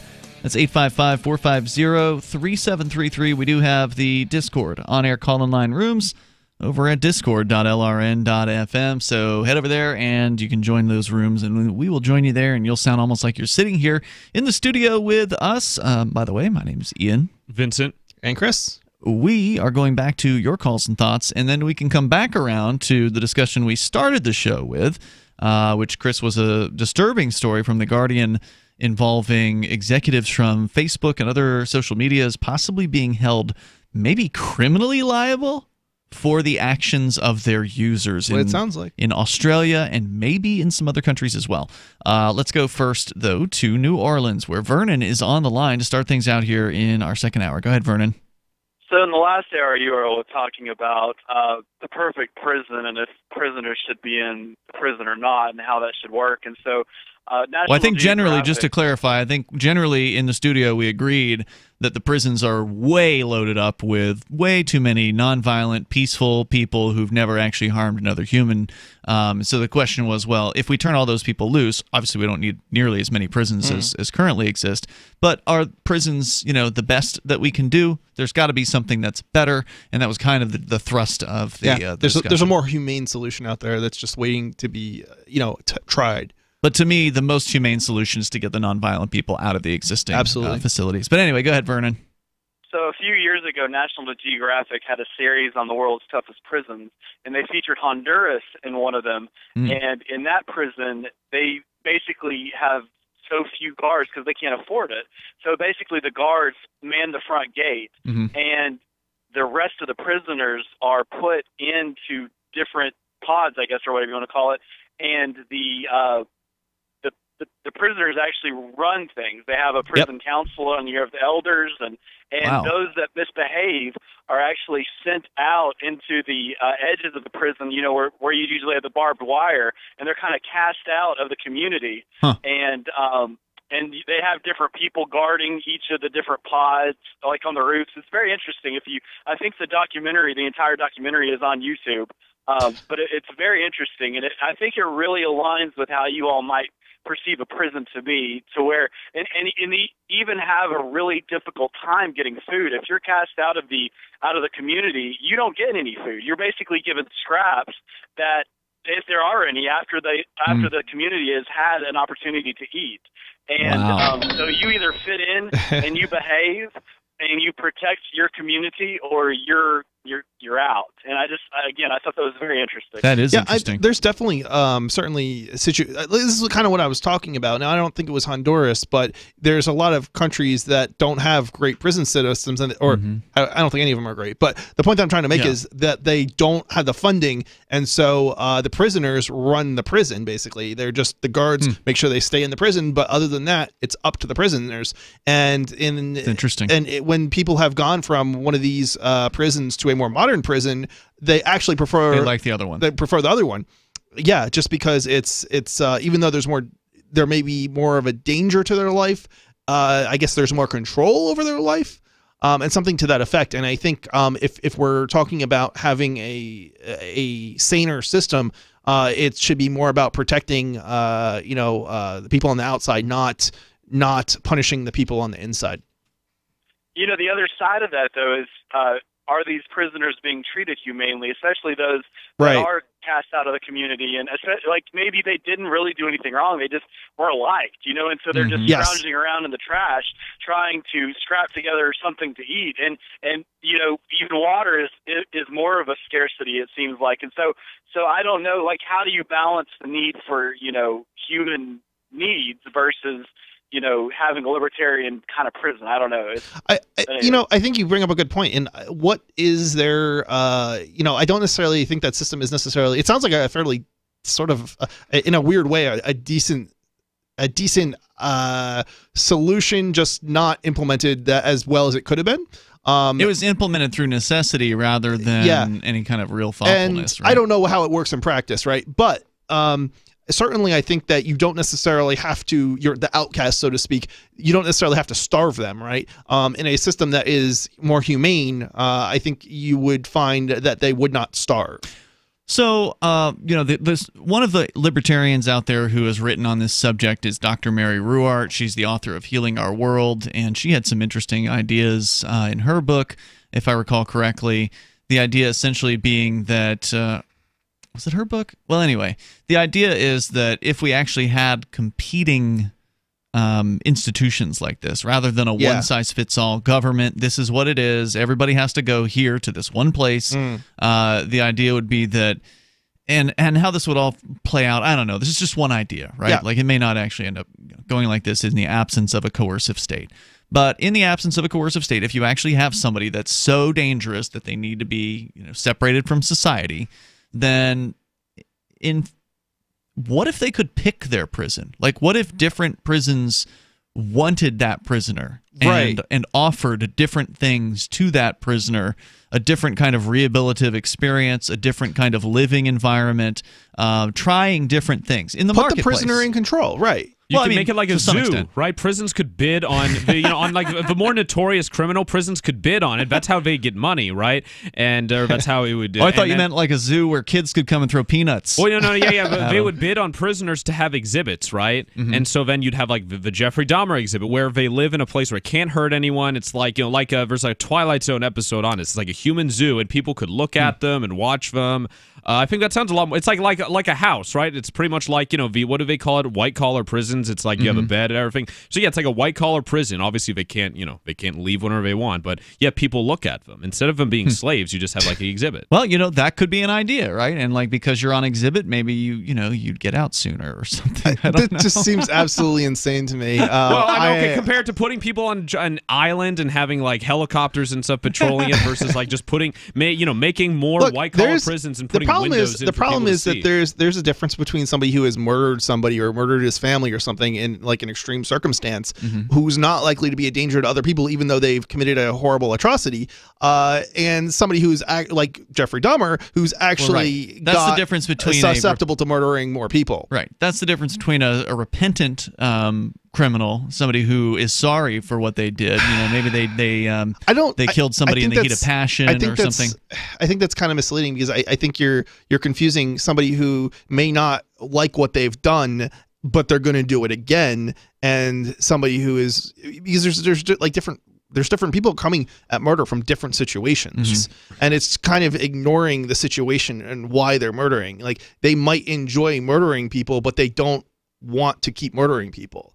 And it's not like there's a lot of those people out there, but there are some, right? And it kind of just ignores, if we say that because he murders and he wants to continue murdering, so to speak, that he doesn't regret what he's doing. Like, and I think that's just wrong. I think you would have a tough time finding that individual. I mean, I'm not going to deny that there could be someone like that. I think there's very, very few people out there like that. Hairs. But I think there are probably, there's a percentage of people out there like that. And it's like, I think we already know there's very few serial killers. Well, what does it matter? I mean, if those people are out there and they feel bad as they're stabbing someone to death. I mean, you're who cares? basically talking about stereotyping. We have this idea that all serial killers are the same, and that's not necessarily. I don't the have case. any idea like that. This is like the biggest exercise in cultural relativism I've ever, in political correctness I've ever seen. Well, have you fought with the serial killer once? Oh, Ian, maybe you don't like what the serial killer is doing. Look, I mean, it's beyond liking someone murdering someone and cutting someone up. No, this is important. There's an important difference because think of it like this: there's people like Jeffrey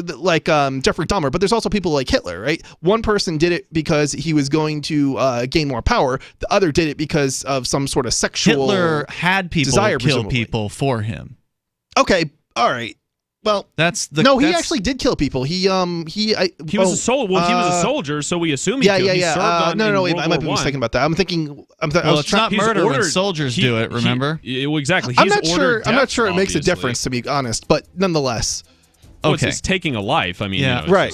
I don't think it matters to most people. You may be the only person on the planet, or I'm probably the only person on the planet, only people on the planet who actually cares about what a murderer's thinking while they're chopping somebody into bits. I care Am about. I supposed to care if they feel bad about that? I care about what every person who is a victim. If the murderer tells you they feel bad, do you believe them? I care about every victim, not just the ones we put in. Happier. Her fur is so much shinier, silkier, softer. She has really mellowed a lot. Sheba is 105 lean pounds of shiny, smooth, happy dog for life. The shedding has stopped. The itching has stopped. Since 2001, we've helped more than 250,000 dogs get over their nutritional deficiency miseries. And saved our customers bazillions in vet bills. Everything we tried failed except the Dinovite. Come to Dinovite for help. DINOVITE.com. If you want the dog to be healthy, you got to feed it something healthy. The omega-3 fatty acids. Flaxseed, zinc, alfalfa. The digestive enzymes that are cooked out of regular dog food. Dinovite is nutrition. Dinovite for life. Don't let your dog itch, scratch, stink, or shed like crazy. Come to Dinovite for help. 859-428-1000. 859-428-1000. DINOVITE.com.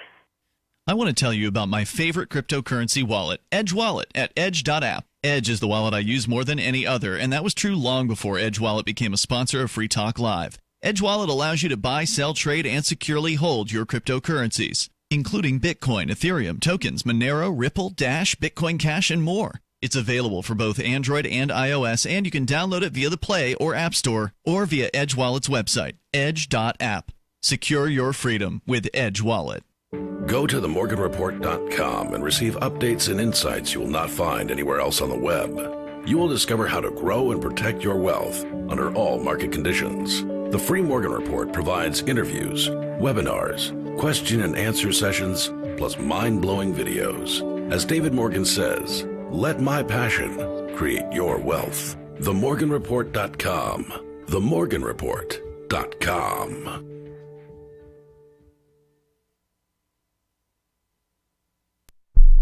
Is spreading the message of liberty, cryptocurrency, and peace around the globe worth $2 per month to you? As you may already know, in addition to our internet feed, LRN.FM broadcasts on free-to-air satellite across North and Central America, as well as Sub-Saharan Africa. And we've been available on satellite for free 24/7 since 2010. The LRN.FM free-to-air satellite signal is reaching some of the most oppressive regimes in the world, and there's no doubt our ideas are making an impact. You can learn more about the channel's impact by watching the 3-minute video at fund.lrn.fm. If you'd like to help free minds globally with our ideas of liberty, cryptocurrency, and peace, you can donate as little as $2 per month via fund.lrn.fm. You can help us continue and expand our satellite broadcast to multiple continents. Visit fund.lrn.fm today, and thank you for your help. Don't forget to share the link on social media. That's fund.lrn.fm. If you want to know the latest about Free Talk Live before we go on the air, all you need to decide is how you want it delivered. It's your choice. Visit news.freetalklive.com. You can get emailed announcements and participate in contests via our email updates list. Plus, we have a Twitter account that you can follow and a Facebook page where you can become a fan. So visit news.freetalklive.com to get news about Free Talk Live as soon as it's announced and the way you want it delivered at news.freetalklive.com. That's news.freetalklive.com. So you've signed the Shire Society Declaration and are planning your move to New Hampshire to be around more liberty-oriented people. Next, sign up for the Shire Society Forum at forum.shiresociety.com. There are a bunch of people there who are already in the Shire, and they want to meet you. If you're already in the Shire physically, you should also come by the forums. Remember, not everyone uses Facebook. New people are signing up for the Shire Society Forum every month, so drop in and say hello at forum.shiresociety.com. Some of our live shows are streamed in HD on Twitch. Please follow and share at twitch.lrn.fm. That's twitch.lrn.fm.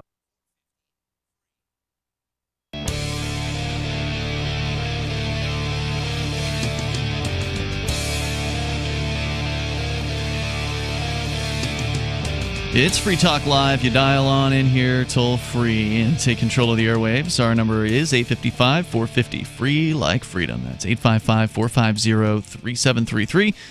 And we've got the Discord on-air call-in line rooms over at discord.lrn.fm. In the studio tonight, it's Ian. It's Vincent. And Chris. All right, so you can bring up whatever you want. We've been talking about punishments, and generally, I think, we all agree on some things here, like that the system that we currently have is undesirable and that we need to get the peaceful people out of it. But then things have gone a little off the rails with Chris. I don't want to put words in your mouth here, but seemingly very concerned with the well-being of serial killers who have been put... I'm not concerned with the well-being of serial killers as I am concerned about all persons who are basically having a light shined on them, so to speak. What do you mean by that? Any person who is basically another group of people who are basically targeting them, I'm going to be concerned about. When you say targeting, you mean arresting a person who committed murder? I don't care if it's Hitler you're targeting or if it's a Jew or a Jew. So either scenario I think is wrong. And I'm going to be concerned about the well-being of both parties. By targeting, are we still talking about putting murderers in prison? In one case, yes. In the other case, no. What does that mean? One case, yes, what I'm trying to point out is that we should be concerned about all life, not just the people who are victims because of their I don't want to see skin color or their background or I don't think anybody on this show has been saying that conditions should be inhumane. All that I've been talking about is keeping psychopaths who have no empathy, who don't care about what they've done. Away from other people. And I would totally agree from the perspective of we should look to minimize harm. So I don't necessarily think that means that you need to put people in cages. But we've already determined that most people who haven't actually harmed others shouldn't go into a cage. Right. Those who have harmed others but are willing to make recompense to to their victims also shouldn't go into a cage. Even if somebody who's not... Do you agree? Those who are willing to compensate their victims and perform and pay some... I would say that even somebody who is not willing to compensate their victims, so to speak, I would not put in a small cage, as we do. Okay, but a larger cage is fine. Well, but if it's for the purpose of keeping everybody else safe, yes, but not if it's for the purpose of revenge. Well, so Chris, what would disincentivize people from committing crimes and hurting people and committing murder if we're not going to end up in a cage or have any consequence? That doesn't work. I mean, the threat of going to a cage. Well, no, I'm just saying that, like, from when you say minimizing harm, it's, I'm not talking about cages. I'm talking about just punishment, right, which you view as revenge. But if there's no accountability for people's actions, then what stops them from doing it? I think somebody's freedom, to a large degree, if they're going to keep murdering people, is certainly a punishment in a sense.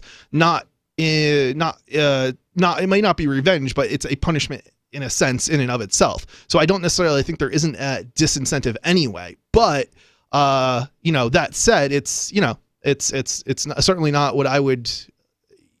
So, like, would you like to be locked up on an island, basically? No, but I wouldn't go murder anyone. So, okay, so let's say I steal. If let's say I murder Ian and steal his Bitcoin, but then I say to the public, I have all of Ian's Bitcoin. I don't need any more money. I'm not going to commit any murders. No one needs to worry. What should happen to me? What do you think should happen to me? I mean, probably the island would be the. I don't know. I don't want to go. This is kind of going off a cliff. I don't know. We're way off the cliff right now. That's a punishment, right? That'll hurt me by putting me on an island. So. Yeah, but it's not for the purpose of punishment. It's for the purpose of keeping other people safe. But I'm not going to murder anyone else. I have all the money I need from Ian's Bitcoin. Yeah. Okay, so I follow what you're saying. So you're basically making the distinction of and that's a good question. I don't necessarily know that people who are not going to be murdering people again should be locked up in that sense either. I think there is probably some line somewhere. But should performance be able to be induced out of a person who has stolen something? Meaning, if a person has taken somebody's Bitcoin, certainly I think there's liability, and it's provable that person has that person's Bitcoin. Yeah, they should have to give it back. Yeah, right? I think there's liability, but there's a difference between liability. No, I'm not giving back the Bitcoin. Then what? Yeah, so I think there's a difference between liability and keeping people safe. So I think it's kind of a separate issue, and I don't necessarily think that somebody who refuses to basically be responsible is somebody that necessarily. Okay, but they've got the keys to the Bitcoin. Yeah. I don't necessarily know that it's if the option is put them in a cage or don't put them in a cage, I don't necessarily think the right answer is put them in a cage. We're not saying that. Yeah. Well, what are we saying exactly? And some sort of punishment, or that's what I'm saying. I don't know what Ian's saying. What should happen to that person? They're like, I stole your Bitcoin. Yeah, it's a good question. That was your possession. It's my possession now. Yeah, I mean, I guess the lesson to be learned here is you should take appropriate precautions to defend your finances and means, and obviously that's a lesson. This is the biggest thing of victim blaming I've ever heard. It's like, well, you shouldn't have been murdered. You should have been wearing armor all the time. No. Okay, first of all, I'm not blaming the victim. I'm not. Well, you're saying that people should just be more prepared. It does sound that way. I am saying that people should be a bit more prepared, right? I think people should. I agree, but you're saying that to steer away from the issue of what's going to disincentivize people from doing bad behavior if all punishment is revenge, according to your view. Yeah, no. So first of all, being shot potentially being shot is one reason you shouldn't go stealing. You're not going to get shot over stealing Bitcoin. It can be done through an internet connection. Oh, and here's the thing. It doesn't involve putting a gun to someone's head all the time. I would say in the case of an internet connection, if you are not extraordinarily cautious, you kind of deserve what you get because you cannot protect. But hold on, you cannot. It's definitely victim blaming. You cannot. No, it's not. You cannot defend against, say, North Korea. If North Korea wants to come in and steal your Bitcoins over the internet, they're going to do it, right? And I'm pretty sure that we can keep North Korea out of our network here. Hold on. No, first of all, you can't. You're saying North Korea's hackers are so elite. No, okay. Well, hold on. Can they break into Think Penguin's network? Yeah, probably, but no, that's not the point that I'm trying to make. The point that I'm trying to make here is that I don't. Yeah, we're kind of going off a little bit on different reasons. Dude, let me explain why. It's okay. Okay, so here's the thing. I want to hear it. Yeah. So the reasons for not treating this a little bit differently is very important. It's you cannot go and prosecute people in other jurisdictions. Okay, so it doesn't work. I understand that. All right. So we were talking about a situation none of that where is you've answering identified any of our questions. Right. Where you've been dodging a lot of it, and I'm not trying to dodge any of the questions. Well, so you've been successful at it. Okay. So far. Bring it up again if there's something I've. Am I mistaken, Vince, in saying that you've identified the person who's stolen your bitcoins? Right. Jeez, I want to get back to talking about murder, but yeah, go we ahead. We know who stole it. Well, I mean, we hammered that to death. Well, I mean, you talk about the victim. When you murder, you said people should shoot back, right? The disincentive of murdering someone is getting shot back. Well, the victim can't shoot back. The victim can't get revenge because they're dead. If they get the jump on you, you ain't going to be able to shoot back. So right, but that's not. It's a circumstance. Blaming. It's okay if you want to be a murder apologist. That's a circumstance where there may be an appropriate. Okay, first of all, you've committed a violent act. Okay, so I have not said that there should not be some sort of trial and you should not be sent off to that island. Right. So I have answered that question. But the Bitcoin thief, you're willing to let go. The Bitcoin thief. Because it's a circumstance, the circumstances there are different. You have a certain amount of responsibility to defend yourself. Okay, 855 take actions to protect yourself. Free. This is Free Talk Live. You can bring up what you want. Hunters, anglers, campers, and survivalists. Get back to nature. Expand your horizons with the highest quality, most versatile, unique slingshots and sling bows on the market at slingbow.com. Slingbow products are compact and models start from just $17.98. They're perfect for your bug out bag or storing in your vehicle. Give yourself and your loved ones the excitement and tradition of Slingbow, a new frontier in archery and truly modern twist on this primitive survival tool. Feel the thrill only at slingbow.com. By now you know that wireless technology like cell phones do in fact pose dangers to the health and privacy of everyone. Block-It Pocket's wide range of products are unmatched in providing the protection you deserve. No scare tactics, just common sense. BlockItPocket.com offers quality American-made options to alleviate and eliminate these invisible dangers. Learn more at BlockItPocket.com or call 888-315-9618. BlockItPocket.com, enhancing health and privacy. Hi, I'm Derek J.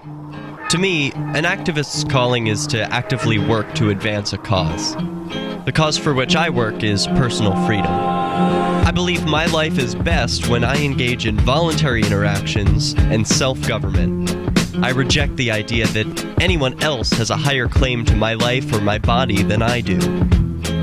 I see people who call themselves the government as a threat to my personal freedom. I realize you may feel differently, but my relationship with the people who call themselves the government is completely involuntary. If Starbucks used some of its money to drop bombs, I wouldn't shop there. So why would I support the American empire? The empire does not require my consent. Derek J's Victimless Crime Spree.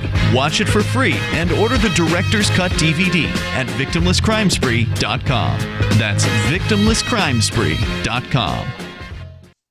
The new 4th edition of Healing Our World, The Compassion of Libertarianism, will take your understanding of liberty to a deeper level and has over 1,300 updated references, new cartoons, and a foreword by Dr. Ron Paul. With discounts for multiple book purchases, the 4th edition of Healing Our World is a great gift for the liberals, pragmatists, environmentalists, and Christians in your life who think libertarianism is cold-hearted. Get yours today at healing.freetalklive.com and use promo code FTL for a $5 discount. Some of you asked, and now we've delivered. LRN.FM's live Keene, New Hampshire studio shows are now streamed in HD on Twitch. Visit our channel at twitch.lrn.fm and give it a follow. If you have Amazon Prime, you get 1 free subscription on Twitch. If you use it on our channel, Twitch will give LRN.FM a monthly piece of your Prime subscription cost. So please watch, follow, share, and subscribe to twitch.lrn.fm. That's twitch.lrn.fm. This is a special alert for business owners, consultants, coaches, folks planning retirement, entrepreneurs, and anyone who is saving and investing to build a financial future. You are likely aware that financial privacy for most people has recently died a miserable death. And let's face it, without privacy, there really is no security, is there? Bankrupt governments and banks on the verge of collapse are perhaps the biggest threat to your financial future today. The Lighthouse Law Club recognizes this and has been working diligently to provide safe, secure, and productive tools to ensure your privacy, your financial security, and your future financial well-being, despite the catastrophes which many people fear are looming ahead of us. Find out more with a variety of free videos on the YouTube channel for Lighthouse Law Club. Just search YouTube for Lighthouse Law Club and secure your future today. Love what we do? Please help support our international satellite channels at patreon.lrn.fm. That's patreon.lrn.fm. It is Free Talk Live. You bring up whatever you want here. Our number is 855-450-FREE like freedom. That's 855-450-3733. We do have the Discord on-air call-in line rooms over at discord.lrn.fm. Before you get there, not to interrupt, I just want to say back to, to tie things, because, we got the tie things back. I was thinking earlier, right? We said that Australia originated as a penal colony. Yeah. So many of the descendants of, many Australians are descendants of prisoners. And I find it's like, I don't know, some like a historical irony that now Australia is one of the most tyrannical, authoritarian police states in the quote Western world. That's true. Like one would think, with that history, they would say, no, we're better than this. We're better than, the English bullies who, put us there. But no, and it's a shame. Yeah, but you know what? The UK is also really bad too. So it's. Oh yeah, but in the UK you could have airsoft guns. In Australia, you're not even allowed. Yeah, wow. Yeah. You're not even allowed to have airsoft. That's just a I mean, that's. No, I know it's just one example. I'm just saying that that's not a really good. Just because there's bad things in the U.S. and the bad things in Australia doesn't necessarily mean that they're both equal. Oh no, right? I'm just saying how ridiculous. No, I understand. I'm just saying how ridiculous these Australian laws are. He's saying it's worse in Australia. That's what I'm saying. He's saying they've got even more police state stuff in Australia. It's just not as much surveillance. I don't necessarily know that's true. They have an internet. You're not allowed to own airsoft guns in Australia. They have an internet ban. Okay. The UK does too. The UK has a lot of the same UK's got stuff. a filter now too. Yeah, both the UK and Australia did it first. So, I don't want to live in either place. I don't think anyone should live in either. I don't know if that's true. The UK has definitely had it since I think the 90s. I'm not sure exactly when Australia came into effect, but I think it was more recently. Yeah. So most of these filters are built off of child porn. So, and that was a thing in the 90s. So a lot of these countries, it was the 1990s where these things started. I don't know. Australia, I think, came in later, but I could be mistaken. I mean, it's, Huh. That was news to me. I didn't know they had internet filters that far back. They did. They started adding copyright sites to it more recently. Both countries, I believe. But although Australia, I don't know if Australia actually. Yeah, no, they're definitely doing it now. I'm thinking about it. Yeah. So. By the way, if you are an individual who rejects the initiation of force and agrees to abide by the ethics of the non-aggression principle, Liberty.menu is the place for you. If you have an event or a business or digital content that you want other people in the Liberty community to know about, this is the place to go and have it listed for free. You don't need to pay anything to do it, although there are some upgrades you can buy for your listings over at Liberty.menu. And if you want to put more than one listing up, you can. It is free to use. You can also use code FTL on your user profile and get a Free Talk Live listener badge. Go to Liberty.menu. As we continue, we go to your calls and thoughts, because we've heard a lot out of you, Chris, and I want to go and see what Elegance has to say here in New York. Watching on Twitch, go ahead, Elegance. This is Elegant Elliot F., and I want to address this disgusting, unfortunate-looking specimen, Chris Wade, and his glorification of serial killers. Oh. Go ahead. What are you laughing at, you carcinoma victim? What? Carcinoma victim. All right, well, that's a new one. He's a carcinoma victim.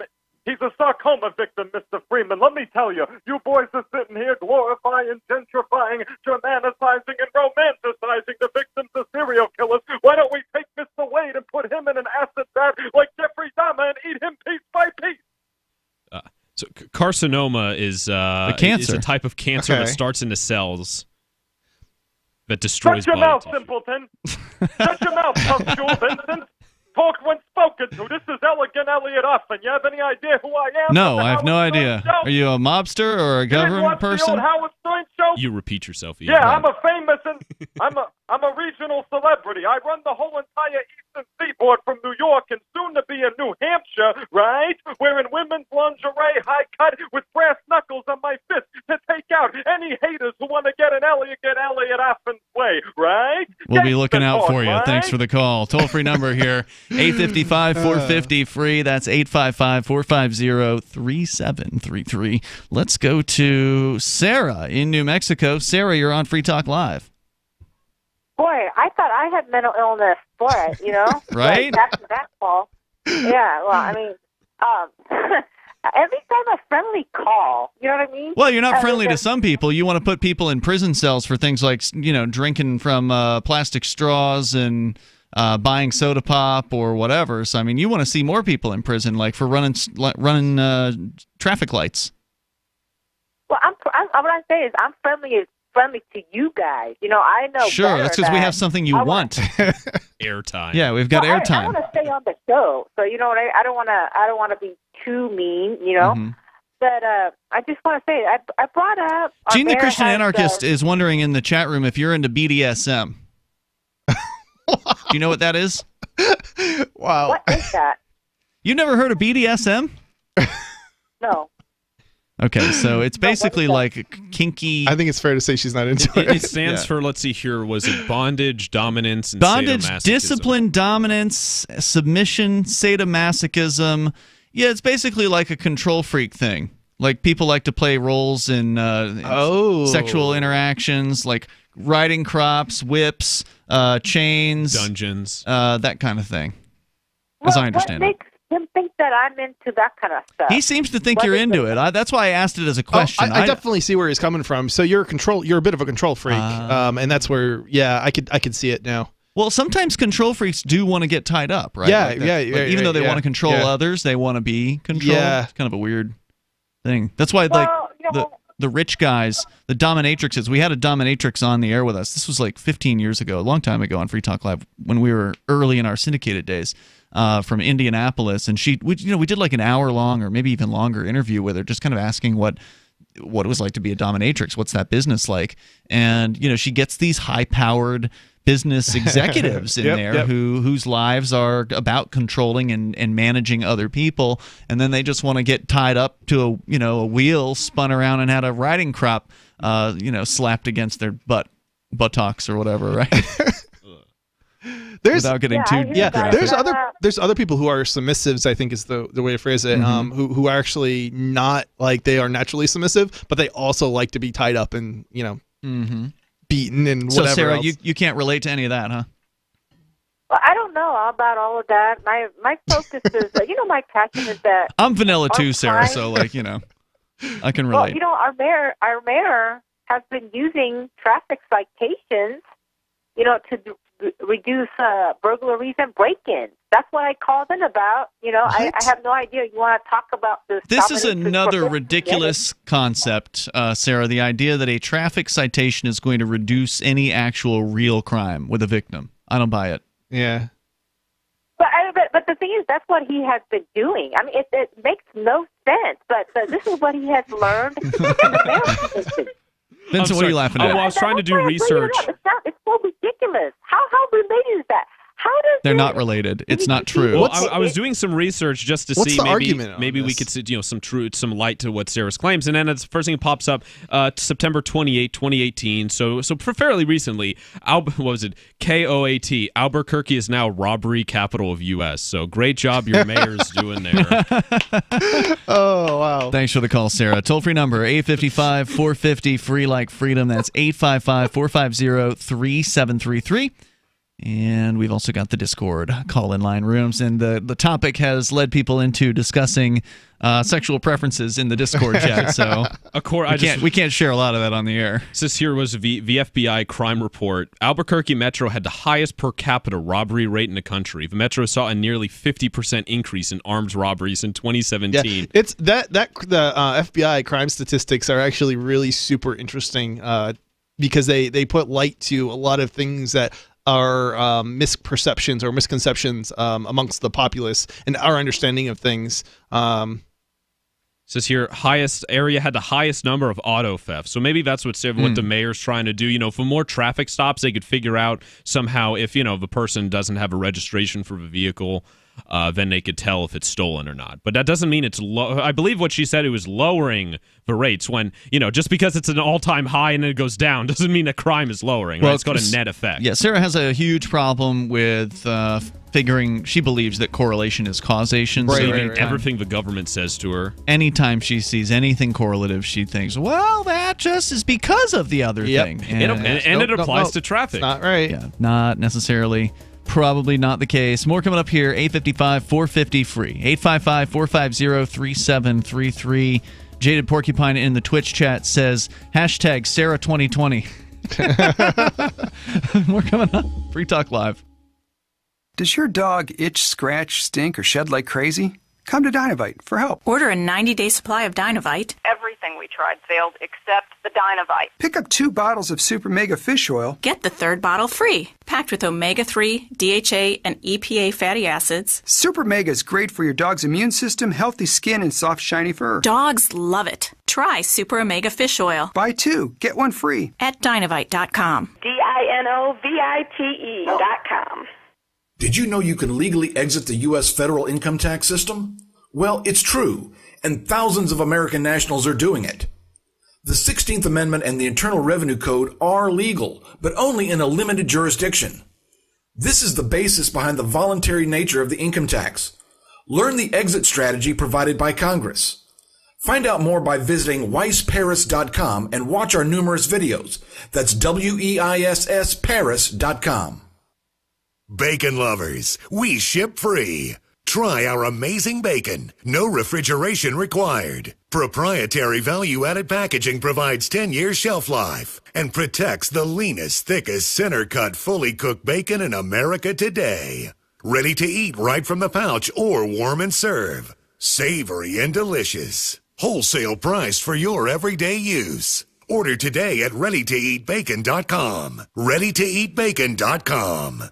Most of you know that heart disease is the #1 silent killer in the U.S. What if I told you for just $54.95 a month you could fight against heart disease naturally? At Heart and Body Extract, we've been helping thousands of people get back to a healthier heart. Don't just take my word for it. Check out all of the success stories at hbextract.com, or to order, call 866-295-5305. That's 866-295-5305. hbextract.com. Don't risk it when you can take charge of it. On Free Talk Live, we're bringing people to the ideas of liberty every day. From wrestling superstars like Glenn Jacobs. You guys really are having an impact, I believe. Like I said, a lot of where I am now is due to listening to Free Talk Live. You changed my mind on some very important issues years ago. To random people tuning in on the radio. I was kind of stuck in the left-right paradigm. I heard your show by chance on a Saturday night. From there, I went on, joined the Free State Project, and become an amplifier. So, I mean, that's really the reason why I amp, is because I know that if it wasn't for you guys being on as many stations as you are, I never would have found the ideas of liberty. Your amp will directly change more lives by getting Free Talk Live in front of people looking for talk radio online and on the air. When you amp Free Talk Live, you get perks like access to the AMP-only Facebook group and AMP podcast. Visit amp.freetalklive.com.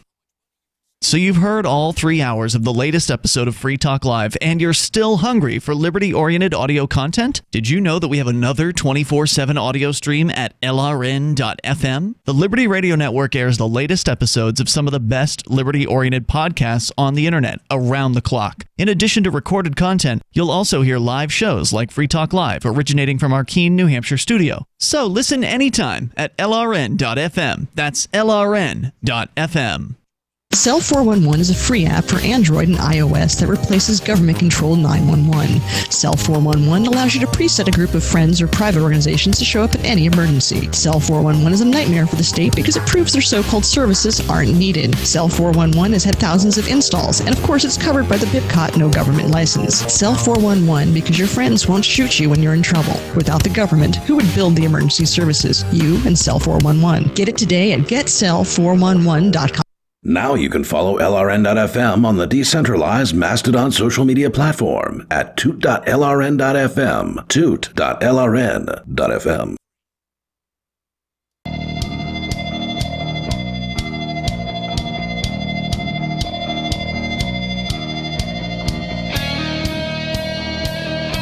It's Free Talk Live. You can dial toll free. You can bring up anything that you want. Our number is 855-450-FREE, like freedom. That's 855-450-3733. With you in the studio tonight, by the way, it's Ian. It's Vincent. And Chris. Coming up tonight after 10 o'clock Eastern Time, Vincent, you and I will continue. Rich Paul will join us, and we will do the Free Talk Live after show, a.k.a. Freer Talk Live. And hopefully I can get the Twitch settings all fixed up by then, because our chatters discovered a hole tonight in my settings to where if you throw a tip in over at tip.lrn.fm, you're supposed to get the robot lady in the Twitch chat to read off your message. And I think that's working. But it's also supposed to work when you do what's called cheering on Twitch. So cheering, they have these on Twitch, they have these things called bits. And the bits are they're basically equal to a penny, but they cost a little more than a penny to actually purchase. So when somebody throws in 100 bits, it's a $1 donation into the chat room there on Twitch.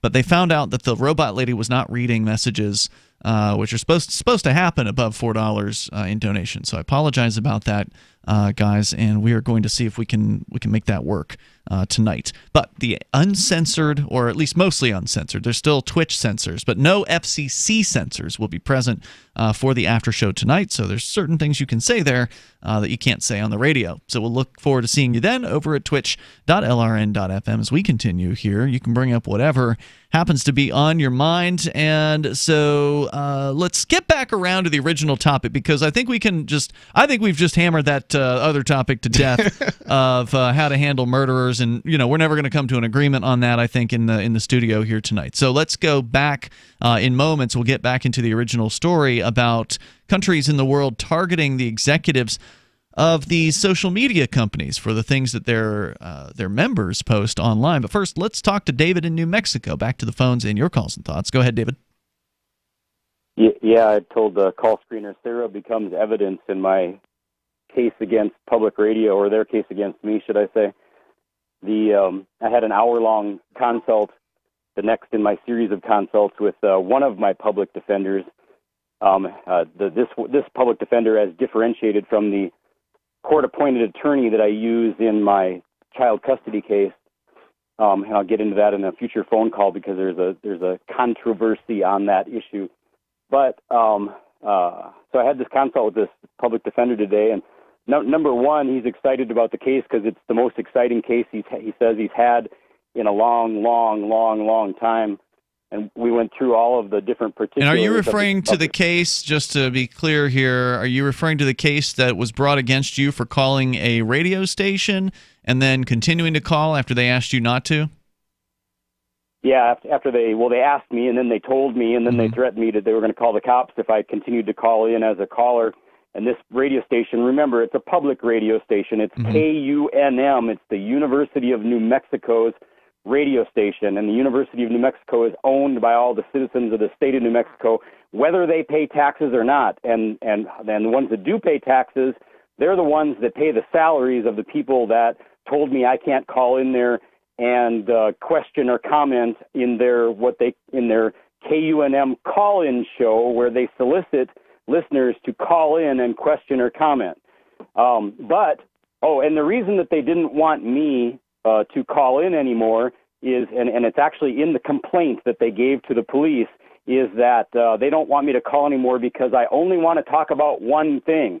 And so I brought up the subject, and hi, Sarah, if you're listening. I'm not ripping on you. I'm just using some real-world facts here, that the KUNM has always taken Sarah's calls and continues to take Sarah's calls, and they're happy to take Sarah's calls. Now, to be clear, Sarah does change up her topics over time. Like she may call about some of the same topics in sort of a rotating basis, but usually it's not this night after night. She has a particular perspective on things, but she does, she definitely changes her topics. Yeah, she changes it up. I would say maybe even a little more than you do, although you're not terrible at it. So what I'm getting at is, if you want to rip David Olson for not having a widely diverse subject matter that he's interested in commenting or questioning on, but you're happy to have Sarah, then there is something to analyze there. And the attorney, the public defender guy, he's excited about getting into that. And that was just one of the many different things that we discussed that are very interesting, and will be take the boring job of. Do you think you could subpoena Sarah into the case? Well, if I was having to handle it myself, I would. Whether the public defender wants to bother with that, the professional attorneys often have a different and probably more streamlined strategy than I would have, but it's possible. You'd have to know who she was anyway, because I don't know if anybody actually knows that. She's just a caller to a radio show. But David, good luck. Thanks for the call. The toll-free number here is 855-450-FREE. Rob's in Chicago, watching, or rather listening, on the TuneIn app. Go ahead, Rob. You're terrible people. And you really are not allowed to be on the radio, so just going to hit the dump button on you. 855-450-FREE. That's 855-450-3733. As we continue here, you can bring up anything that you want to discuss. What more do we need to know? There's more, I imagine, to the story from The Guardian, Chris, about the Facebook executives, maybe other social media executives being targeted by governments, including Australia, possibly the UK, being held liable, maybe even criminally, for the actions of their users. Yeah, so this white paper basically has a few other things that they're trying to do. Now, what white paper from where? I'm sorry. So the whole story is actually about the UK, but it has already, something similar has already passed in Australia, and it's probably even worse than this. Okay. Maybe it's worse. Who knows what this will actually turn into. It could be exactly the same thing. We don't really know because it hasn't passed in the UK yet. But yeah, so the government, so basically, let's see here. Other proposals in the online harm white paper include government powers to direct the regulator on specific issues such as terrorist activity or child sexual exploitation. Annual transparency reports from the social media companies disclosing the prevalence of harmful content on their platform and what they're doing to combat it. Cooperation with police and other enforcement agencies on illegal harms such as incitement of violence and the sale of illegal weapons. So basically, they're kind of using this as a catch-all for government to control people's speech. An Ofcom survey last year found that 45% of adult internet users has experienced some form of online harm, and 21% had taken action to report harmful content. So it's, basically they're trying to get rid of anything that they consider harmful or to hold these companies, these social media companies, liable for basically anything the government doesn't like that they think is, basically harming people. Here's the story that's related from Australia. You said since yours about the UK. If you have the Australia article, I would read some of those things. This one's actually from the New York Times, and it was published 2 days ago. Yep, so this is pretty new. Is this the one where it actually says passed? Yes. Australia has passed sweeping legislation this week that threatens huge fines for social media companies and jail, so you were right about that, for their executives if they fail to rapidly remove, quote, abhorrent, violent material, unquote, from their platforms. So that's a little different than saying, if somebody just posts it, you're going to be held responsible. This is saying if they fail to remove it. It's still disturbing. In a quick fashion, though. So if you don't get to it fast enough to the government's liking, they're going to throw the executive in jail. Yeah. The law, strongly opposed by the tech industry, puts Australia at the forefront of a global movement to hold companies like Facebook and YouTube accountable for the content they host, which I would like to reiterate is a very scary idea. It is happening in Europe when it comes to copyright, and this is going to affect more opinion and creativity, because again, we've had people be arrested here in the United States for posting song lyrics on their Facebook profile. I don't know if you've heard about any of those stories, but some young thug, right? He's writing rap lyrics. He puts his rap lyrics, which are about killing a cop or something like that, on his Facebook profile, and the cops are like, "That's a threat." And they arrest him for what is ostensibly freedom of speech. Now, of course, the line starts to blur when you're talking about actually naming a specific individual cop versus that story though is interesting because it's not the line is some courts have ruled one way and other courts have ruled a different way. So that's on a particularly, where is it a threat, you mean? Yeah, like if it's part of a song, it's not considered to be a threat. But opposed to not always. Okay. If the song names Joe Smith, the corrections officer down at the county jail, and says, "I'm going to kill Joe Smith," then that's seen as a threat. So my understanding of different courts, there were different court cases on this, and I believe some of them ruled that even if the person's named, that doesn't mean it's automatically a threat within the context, because context matters. Context does matter, yeah. Right. So if somebody... But just because it's a song doesn't mean that saying, I'm going to kill Joe Smith, the cop down the street. Some courts are ruling that it matters, and some saying it doesn't matter. Okay, basically. I hadn't heard that's my interpretation of what the most recent happened. Development we reported on was somebody getting in trouble for rappers getting in trouble for specifically naming the police they want to kill. Yes, right. More coming up. Free Talk Live.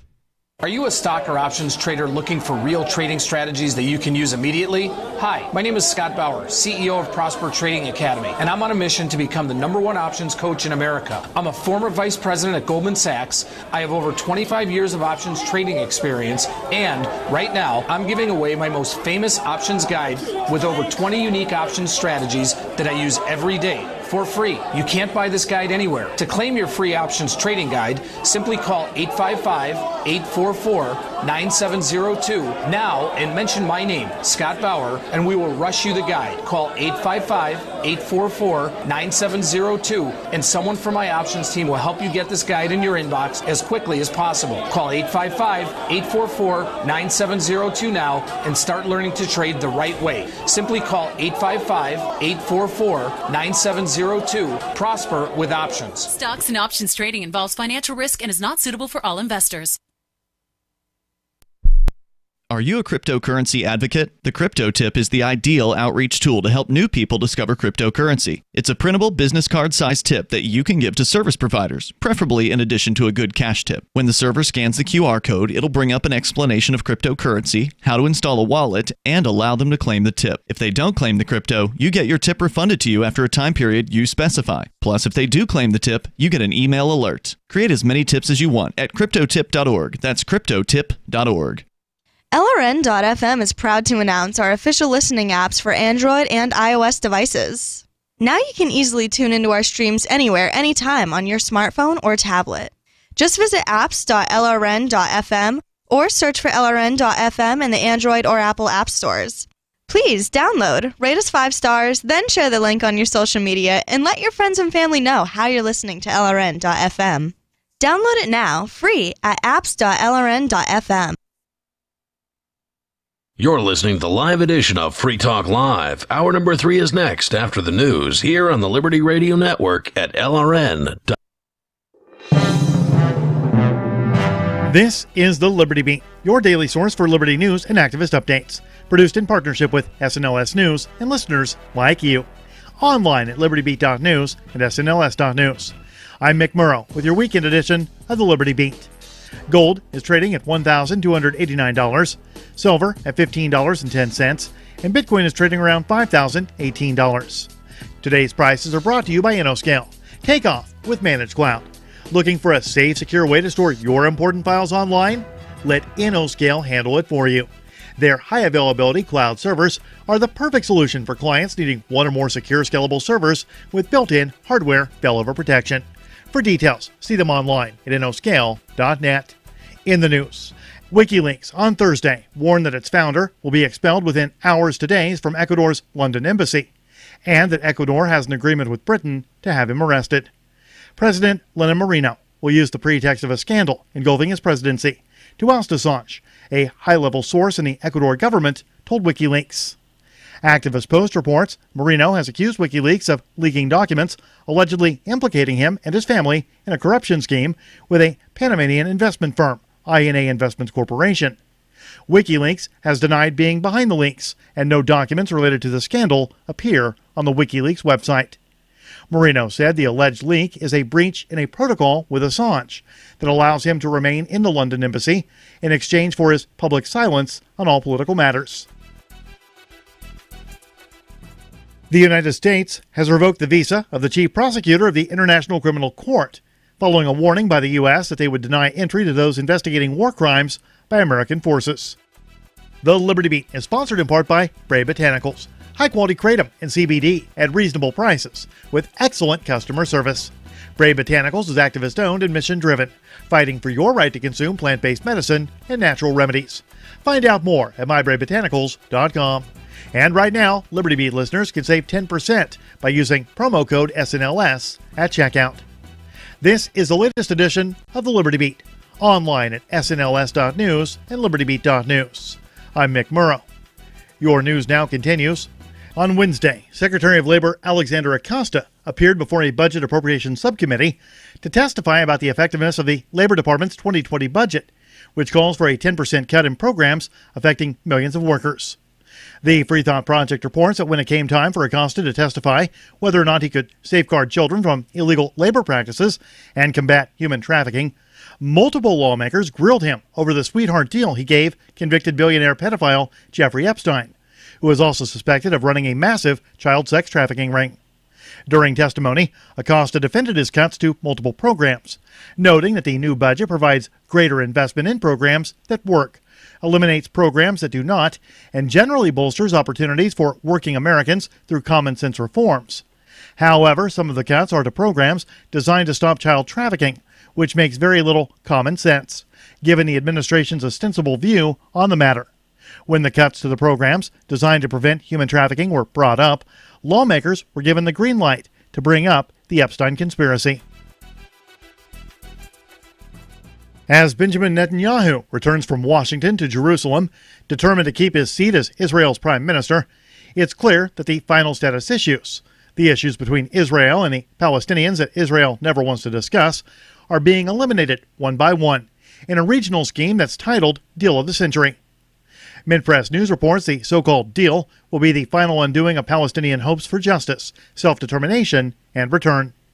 From the reckless declaration by President Donald Trump that the United States recognizes Jerusalem as the capital city of Israel, to his more recent proclamation that the United States recognized Israeli sovereignty over the Syrian Golan Heights, it's becoming clear what the deal of the century will entail: disregard of the Palestinians and recognition of Israeli rights to all of Palestine. Support for the Liberty Beat comes from the Conscious Resistance Network, featuring videos, news reports, and articles from a spiritual anarchist perspective. Experience the Conscious Resistance at theconsciousresistance.com. How would you like to have your business featured on the Liberty Beat? You can just send an email to libertybeat@snls.news for details. This is the Liberty Beat, produced in partnership with SNLS News and listeners like you. The Liberty Beat is online at libertybeat.news and snls.news. I'm Mick Murrow, reporting with the latest edition of the Liberty Beat, reminding you, spread liberty with a smile.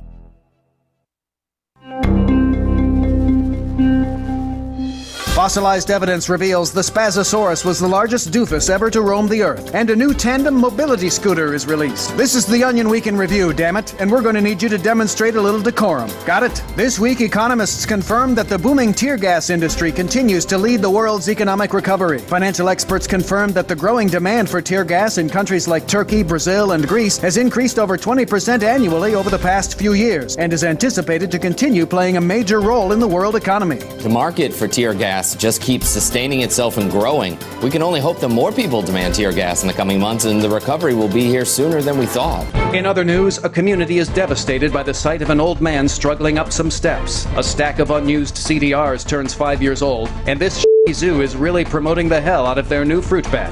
Your diligence and patience have been noted. Prove yourself further at theonion.com. This is the Onion News Network.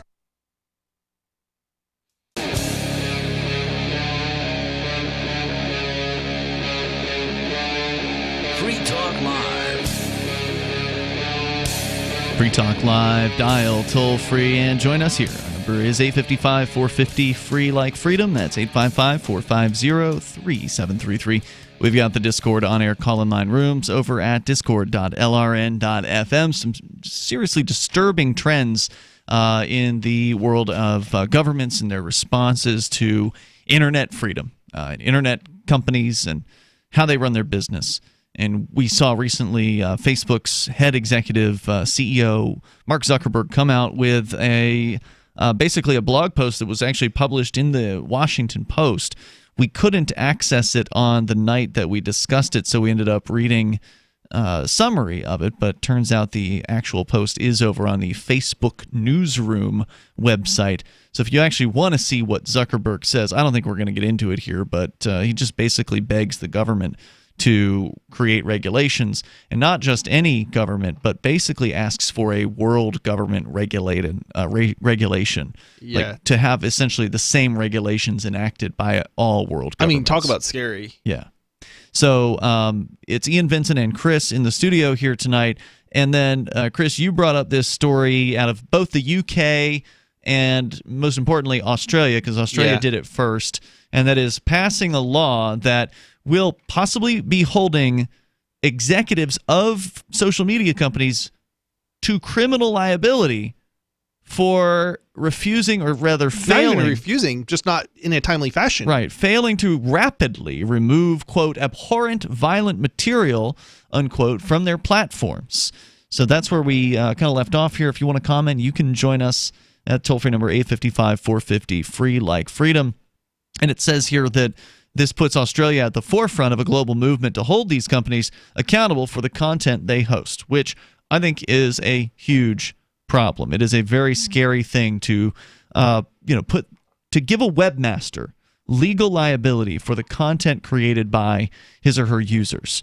I mean, in Facebook's case, they pay, I don't know how much money, but they have contractors, they have thousands of them, whose job it is to review the reported posts. So if you post something on Facebook and somebody doesn't like it and they report your post to Facebook, well, they have people who then review the post and decide whether or not that post violates Facebook's terms of service, community guidelines, or whatever.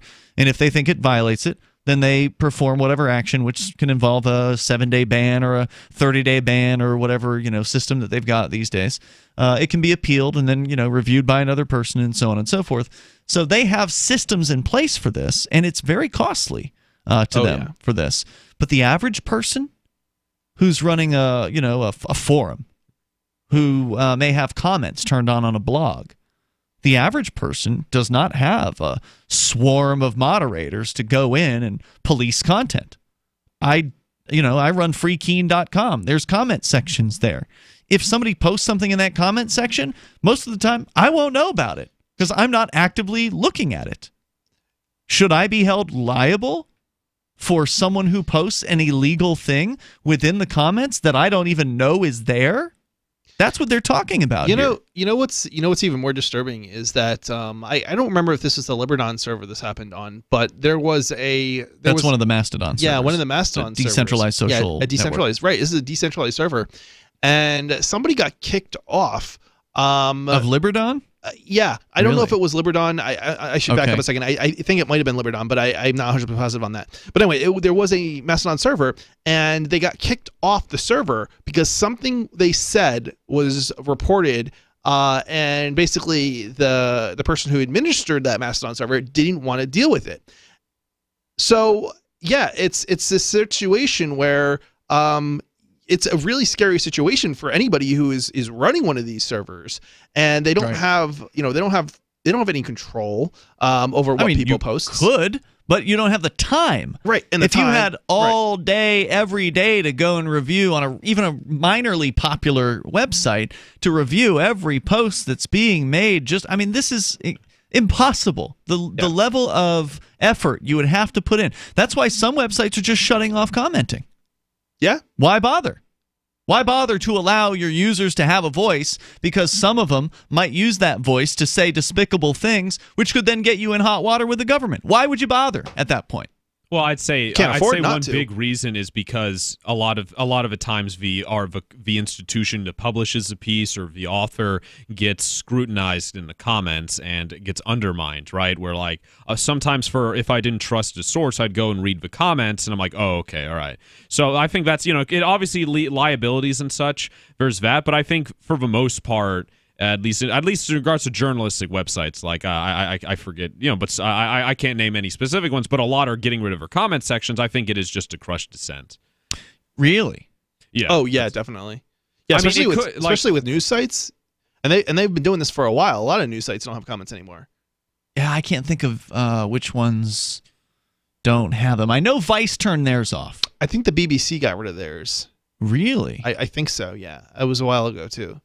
And when I was in, I had a course here at the college, and the professor, he posed that. He said, because one of the 5 responsibilities of journalists is to provide a forum for public discussion or something. I forget exactly how it was phrased. Who said this? A professor? Yeah, we were talking about the fundamentals of journalism and such. And so... That sounds like bunk. Well, I mean, it's theory, right? So this was like the 101. I mean, television is not a forum in any way, shape, or form. No, but I mean, like the philosophy behind journalism, and we were just he said like you might not be phrasing that right. The question that he brought up was these, comment sections. It's like, should these websites leave up comment sections when people are posting fake news and getting into arguments and such? And most people said yes, because of the feelings or just because of it's basically. I think it comes down to people saying things in the comments that the publisher disagrees with. Was his point basically to foster debate? Yeah. I mean, he's not telling us what to think. He's saying, it's something to ponder, right? Well, I mean, as somebody who runs a website, several of them, probably like a dozen of them, but as somebody who understatement of the year, probably, who runs websites with comments, Free Keen especially, one of the more popular ones. I welcome critical comments. I don't read every comment that gets posted a lot of the times, but sometimes if I, really following an article, I might. And it's interesting to see what people who disagree have to say. But I don't disagree that there are people who would want to crush that sort of thing. I'd say that's because, you actually believe what you're writing. You're not publishing lies. I'd say a lot of these, websites who take down the comments, I imagine they're getting called out. Exactly. Yeah, that's what I'd say. Okay. Obviously there's always going to, it's the internet. There's obviously going to be some stupid people who say something racist or something. But I'd say for the most part, it's when they publish propaganda or fake news or covering something up, it's people in the comments saying, no, that's not true, and then pointing to evidence. There's also a lot of particular stories that are covered frequently that get particular people saying things that are problematic. That I think the BBC did actually, they didn't ban. I think they still have a comment section, but it's not on all stories is what it is. So they went from all stories to only some stories they'll have a comment section on. Back to this, but there's certainly others. I see here it says you have to sign up for a BBC account and use your real name. That's the other thing too. Yeah, but they still don't have comments on all stories anymore. No, that's the other thing too. It's like, and that they talked about in the journalism course. It's like people should have their real name and address. That's why a lot of local papers, if for their comment section or letters to the editor, you got to log in. You have to self-dox yourself, right? You have to give your address, your phone number, everything. Or if you're a subscriber, they already have your address, and then you can comment. No, not just for anyone who wants. At least the Valley News, anyone who wants to do a letter to the editor, you have to just post all your personal info to be able to do it, which in my opinion is a way to intimidate people with opposing viewpoints than the status quo. Yeah, and what happens when they post fake something fake, right? So it's like the commenter or the newspaper? The commenter, right? Like they post that they are so-and-so from at such address, and then you're basically I'm Barack Obama. People are going to attack you. Well, now they're going to attack the person that you are pretending to be. Ooh, yeah, good point. Or pretending to be someone you hate, having an alias of a name, someone you hate. Sure, that's what he's talking about. Right, exactly. Toll-free number tonight, if you want to join us, talking about internet freedom and how some people are dealing with the freedom on the internet by outlawing it and targeting the people running the websites. Because the government knows they're not going to have an easy time going after an anonymous commenter. If you're logged into some social media site through, let's say, the Onion Router, Tor, or VPN, they have no idea who you are. Well, that won't be allowed anymore. Don't give them any ideas. 855, 450, free. They probably figured that one out. Yeah, some sites block Tor. They already block Tor. A lot of websites block Tor. Yeah, there's more coming up here. 855, 450, free. If you want to join us, bring up whatever you want. Free Talk Live.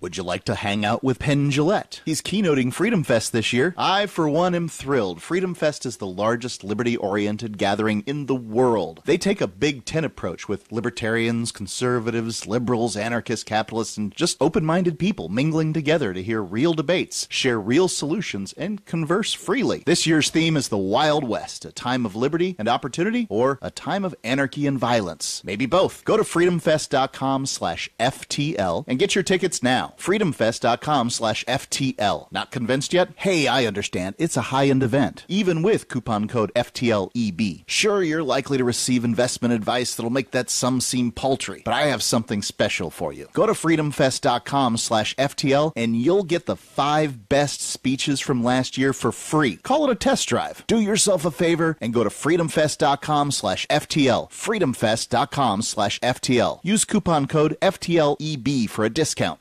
Bitcoin.com is delighted to announce their latest partnership with the gift card specialists at eGifter.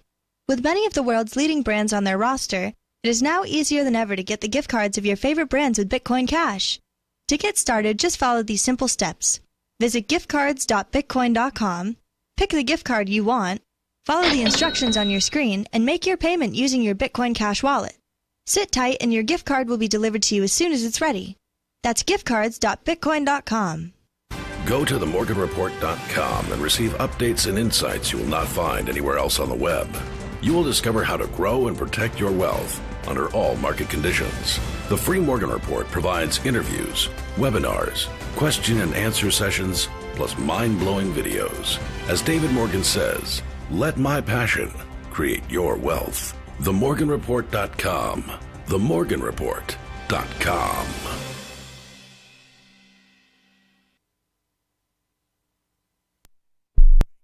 The Free State Project has reached its goal of 20,000 liberty lovers who've pledged to move to New Hampshire and get active to achieve liberty in our lifetime.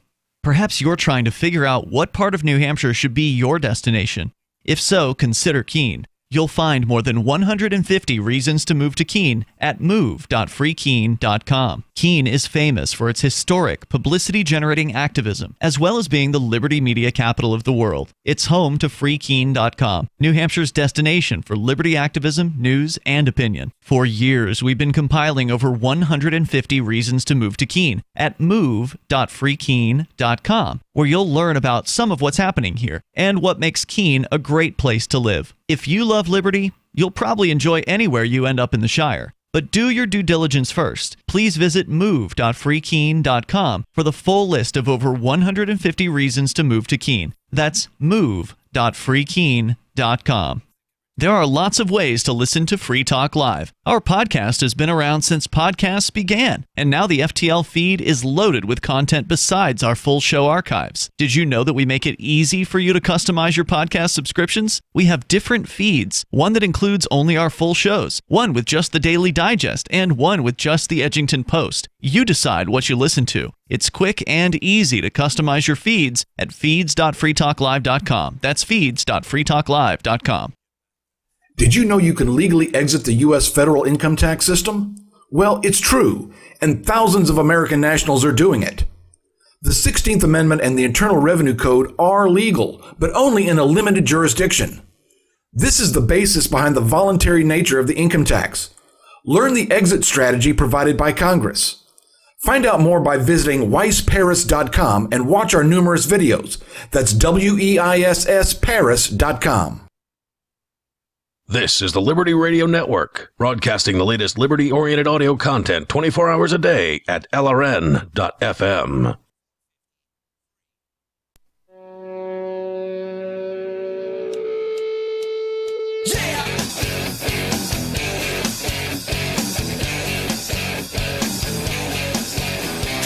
This is Free Talk Live. You can bring up whatever you want here and take control of the airwaves.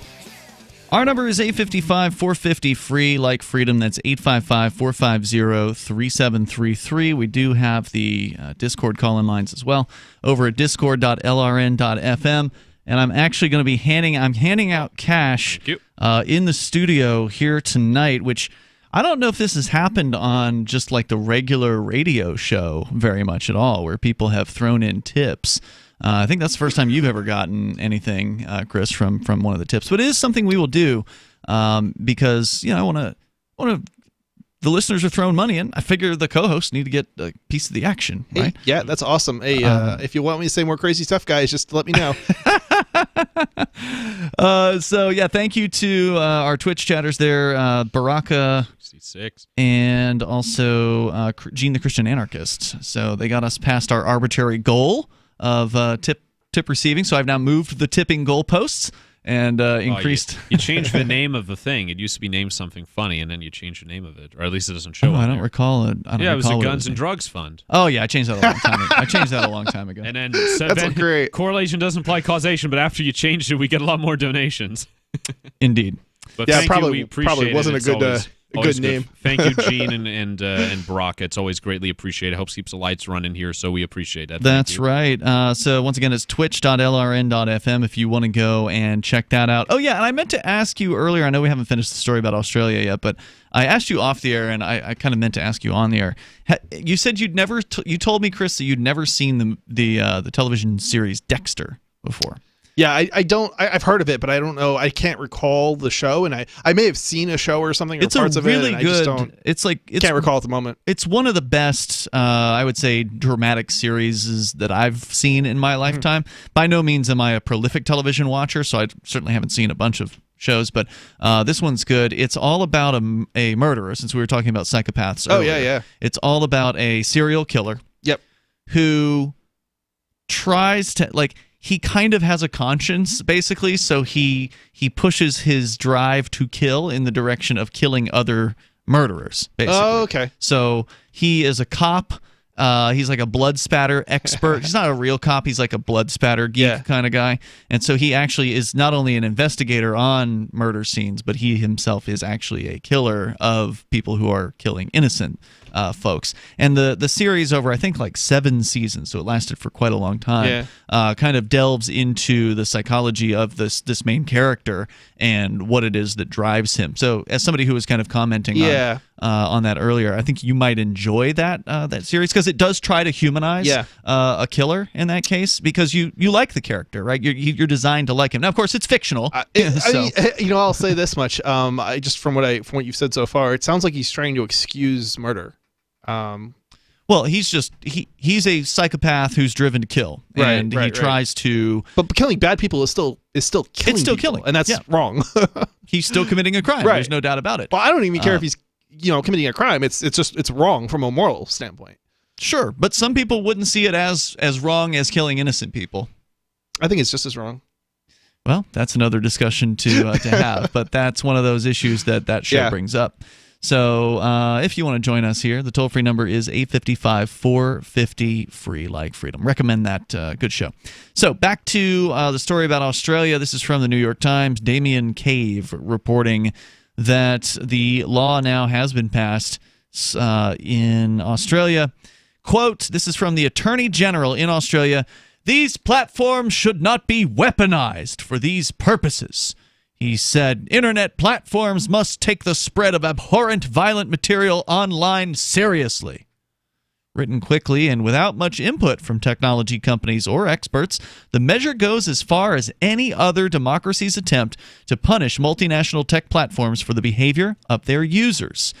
Quote, this is most likely a world first, said Porter, this is again the Attorney General there, adding that, quote, there was a near unanimous view among Australians that social media platforms had to take more responsibility for their content.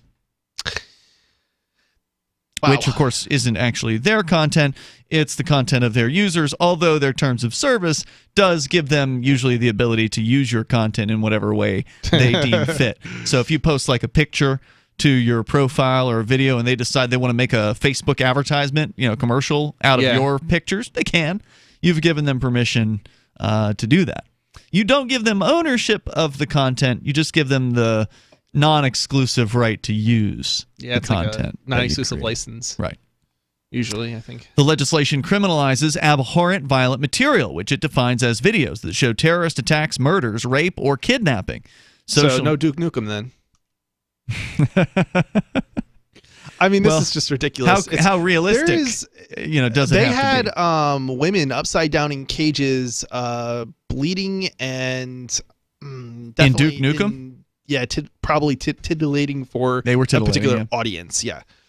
You bring up a really good point there, Chris, because we already discussed in the aftermath of the horrific shooting in New Zealand recently, we discussed how New Zealand has a censor. And they've had it for, I don't know, decades, if not a couple hundred years, ever since they've been around, basically. 150 years or whatever. Yeah, the UK was like 100 years, I think. Yeah, so they've had censors there. And those censors have banned video games. They've banned music. They've banned T-shirts. They've banned movies. They've done all kinds of things like that. And so really that is an important question. When they say that, quote, abhorrent violent material is video that shows terrorist attacks, murders, rape, or kidnapping, I presume it also includes photographs, right? Because video is just a series of photos in a row that just flash quickly. But video games are pretty much photorealistic these days. I mean, they're pretty much like to the point where at a glance, you might not be able to tell the difference. I mean, it's not quite there, but it's like on the cusp of that, basically. And it's gotten past the uncanny valley for the most part also. What is that? Uncanny valley is where if something is imitating a person, but not exactly right, there's something off about it, it puts people off. So there's like in the Star Wars movie where they had the computer-generated humans. Like some people felt it was wrong. Grand Moff Tarkin. Peter Cushing, he's been dead for a while. But I think like in terms of animation, like I don't know if you saw in just 2001 the Final Fantasy Spirits Within. I remember that, yeah. Yeah, so that got past the uncanny valley. Obviously, it wasn't the most realistic, but that was in 2001. So things that we they could didn't do look today, like humans, though. Well, no, I'm saying it was a step, right? That was in 2001. That was a step. They animated all the hair. Yeah, and it looked the good. Characters. So like in like video games today, just like my dad's an old man, but like he saw me playing like what was it GTA Grand 5, Theft Auto. yeah, and just like not the cutscenes, but like the game itself. It looked photorealistic, and so GTA 6, like the sky's the limit. Right. They actually had modifications for what is it, Battlefront 2, I think it's called. It's a Star Wars first-person shooter game where it looks pretty good on like the PlayStation, but if you've got a computer with like a balls-to-the-wall graphics card, dual graphics cards, super powerful kind of stuff, they have modifications for that game that basically make it look like the movie. Like the explosions and the graphics, and it's like you couldn't tell the difference, at least in the still frames that I saw from these upgrades. So just absolutely incredible stuff. So that brings up it begs the question: would a clip from one of these video games of Darth Vader torturing one of these characters in the game, is that going to be an abhorrent violent material that also would be banned? It's Free Talk Live. Hunters, anglers, campers, and survivalists. Get back to nature. Expand your horizons with the highest quality, most versatile, unique slingshots and sling bows on the market at slingbow.com. Slingbow products are compact and models start from just $17.98. They're perfect for your bug out bag or storing in your vehicle. Give yourself and your loved ones the excitement and tradition of Slingbow, a new frontier in archery and truly modern twist on this primitive survival tool. Feel the thrill only at slingbow.com. Complement your health with hemp-derived cannabinoid oil. We've always believed that the closer to Earth, the better it is for our bodies. Our hemp-derived cannabinoid oil is phytocannabinoid-rich, full-spectrum, and organically grown. Finally, hemp made easy, clean, and effective. GCNhemp.com or call 877-878-4203. That's right, we cut through the red tape. It's now available at GCNhemp.com or call 877-878-4203. This is Michael Dean from the Freedom Fiends. I've run websites since 1996 and have used over a dozen web hosts in that time. AgristHosting.com is the only one that hasn't broken my heart. Agrist Hosting's uptime and service is stellar, and their DDoS mitigation is the best I've seen. That's important because if you tell the truth in this world, you'll ruffle feathers. And some people will try dirty tricks to silence your voice. No matter what the haters hit us with, Agrist Hosting keeps our websites online. If you have a mission-critical commercial presence or a world-changing activism site, you cannot tolerate any skullduggery. So go with agristhosting.com. Have a WordPress or blog site, but you're not satisfied with performance or uptime? Or just want raw hosting? Want to pay with Bitcoin? Agrist Hosting specializes in high-performance hosting with personalized service. Go to agristhosting.com and click on the button that says Get Hosted. That's agristhosting.com. Did you know that Free Aid is a mutual aid, educational, and networking organization? At Free Aid, we support volunteers who provide first aid. We do outreach to the public about health and safety, and we bring together medically skilled freedom lovers. Free Aid is made possible by your generous support. Donors can receive great gifts like first aid kits, t-shirts, silver dime cards, and hoodies. The Free Aid Silver Dime Card Project is sponsored in part by Roberts & Roberts Brokerage, Freedom's Phoenix, and Don't Tread on Meme. Visit fr33aid.com. LRN.FM now has a Discord. Discord is a free text and voice chat platform, and we now have our own server with a bunch of channels at discord.lrn.fm. You can join other listeners as they chat about various things during our live shows, or anytime, day or night. Discord software is available cross-platform, so you can have it on whatever device you want and take your chats anywhere. Join our Discord at discord.lrn.fm. That's discord.lrn.fm. We have some good news. The indictments against Ross Ulbricht in the District of Maryland were dismissed with prejudice, meaning they can never be refiled. This is especially good because those indictments contain the only charge ever made that Ross engaged in murder for hire. This was a serious allegation that Ross Ulbricht denies. It was never prosecuted or ruled on by a jury, but was trumpeted by the federal government and the media as if it were proven fact. The Maryland court held these indictments for almost 5 years, poisoning Ross's case and leaving him under a cloud of unproven allegations. As explained in Ross's appeal to the Supreme Court, the fact that the judge used these allegations to give Ross a draconian sentence of double life without parole violated his Sixth Amendment right to a jury trial. Judges are required to issue sentences based on convictions decided by a jury, not unproven allegations never even charged at trial. Although this is a positive development, the dropped indictment will not set Ross free. Now, a presidential pardon is Ross's only hope of freedom. Sign the petition at freeross.org. freeross.org. You can sign up to receive the latest about the Liberty Radio Network via our email updates at updates.lrn.fm. That's updates.lrn.fm.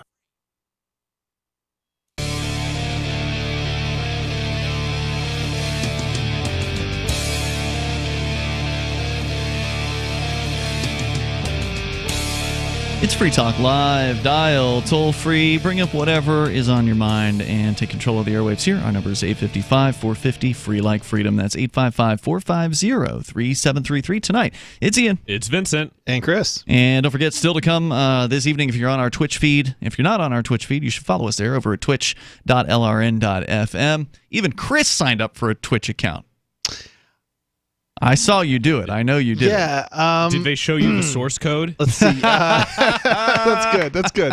That's why I brought it up. No, I believe Twitch is just a website where you access it and you can go on, and there was nothing to there. I certainly would not be executing some other company's code on my computer outside of maybe JavaScript on the system. So, but you did sign up for a Twitch account. Yes, I will admit to having signed up. Are you thinking about transmitting your show on Twitch? It's certainly something I've considered. I'm not. It's not the primary source, but possibly as an alternative. I would, and I'm not talking about Twitch specifically, but other sources, just generally speaking. Because you do a show called Freedom Decrypted. It is a Saturday afternoon, well, evening, starts at 5 o'clock Eastern. Yeah, 5 to 7 time. And Rich Paul joined you for the first time last week, if I recall correctly. Yeah. Is he coming back? Yes, the plan is to have him back. So he's going to be the new regular co-host on Freedom Decrypted. Very cool. Yeah, a bit of a different perspective on things. The first show was it was interesting. Everybody's got to kind of find their zone, their interaction, their rapport with the other person. Sometimes people don't work together, but you said it was all right.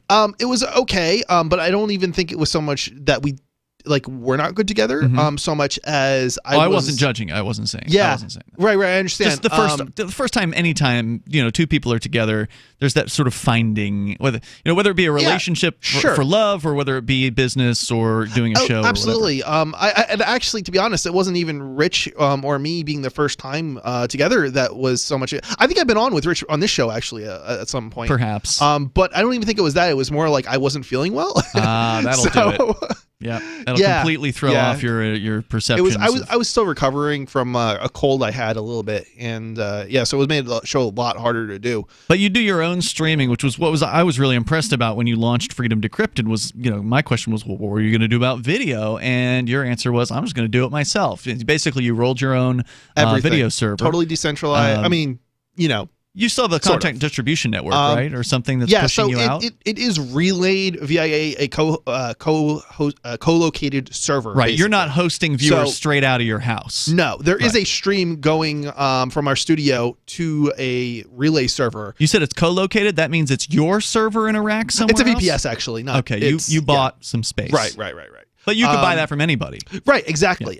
So it's not like if for some reason somebody would have shut us down, okay, big deal, I would just switch server or switch VPSs. So it takes about 5 minutes to set up. So you're the one who's programming and administering the server out there. It's not somebody else's. The server is programmed and administered really at the studio level, not really at your studio. Not on the server that's relaying, because all the server that's doing that's relaying is relaying, which is like apt-get install, relay programmy thingy. Okay. Easy for computer geek. Yeah, I mean, and that's basically it. And I think I may have to open up some port or something, or maybe, I don't know. But I thought that was cool because you would explain to me that it's actually way more affordable than I was thinking it was. Because every time I look at these packages from the professional video streamers, they're insanely expensive, and you managed to do it for pennies, basically. Yeah, and to be honest, so the shows that you download in the video, if you download it, it is not coming from the relay server. It's only if you are watching the show live where we have the relay set up. I see. So it's still mostly in our own hands as far as control. There's not really any third party. But there's no platform. There's no YouTube. There's no Twitch. There's none of those people are in charge of your stream. They can't shut you down. Right. And it really wasn't as hard. It really wasn't that hard to get set up. It was, I mean, it certainly took a little bit of work, but I'd say 90% of the work was setting up the studio, getting the lights, setting up the lights, getting the green screen working, getting the radio. There's like, plus a lot of that was new for you. You've right. been It was brand new. Years. We did go with like professional kind of equipment, so it was more complicated, and I had no idea what I was doing. So learning curve. Right. I mean, it's not. I didn't just hook up a USB audio microphone, to my computer and start recording. It was, you've got a studio, you've got a set. I mean, you've seen it. That's so your you've basement. got an idea. You've turned your basement base or a portion of it into a portion of it. It looks nice. It came out pretty good, I think. So check them out over at freedomdecrypted.com. Yes, freedomdecrypted.com. Freedomdecrypted.com. And then Vincent, you've also got your own shows, more than one of them. Yeah, I do now. Although the Thursday show is pretty much, it's just a looser, more, I don't want to say free form because it's all free form, but a more jovial, type show compared to the Saturday show. Your show's called Questioning Authority. Yes. And you just expanded from Saturdays, which is where you've been for more than a year. And you've added a Thursday episode. You're calling it Thirsty Thursdays. Absolutely, and it's been great so far. You could get access. Well, it's named after the party night for those that don't know. What I'd otherwise be doing if I wasn't doing a show here in Keene. Yep, and you can find it on shirefreemedia.com. That's a better use of your time anyway. I have much more fun doing this than I would at some frat party or something. Some party where nobody really knows. I did that for party, quote party. It's just a bunch of people hanging around drinking. I partied the first 2 years in college, and then I was like, that's it. That's it. You had your fill. Yeah. Mm-hmm.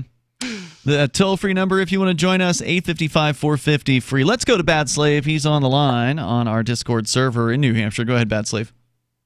Thank you, Ian. Yes, I want to say to Vincent, I really think you're amazing, as young as you are. I wish I was anywhere near where you are now at that youthful position in life. And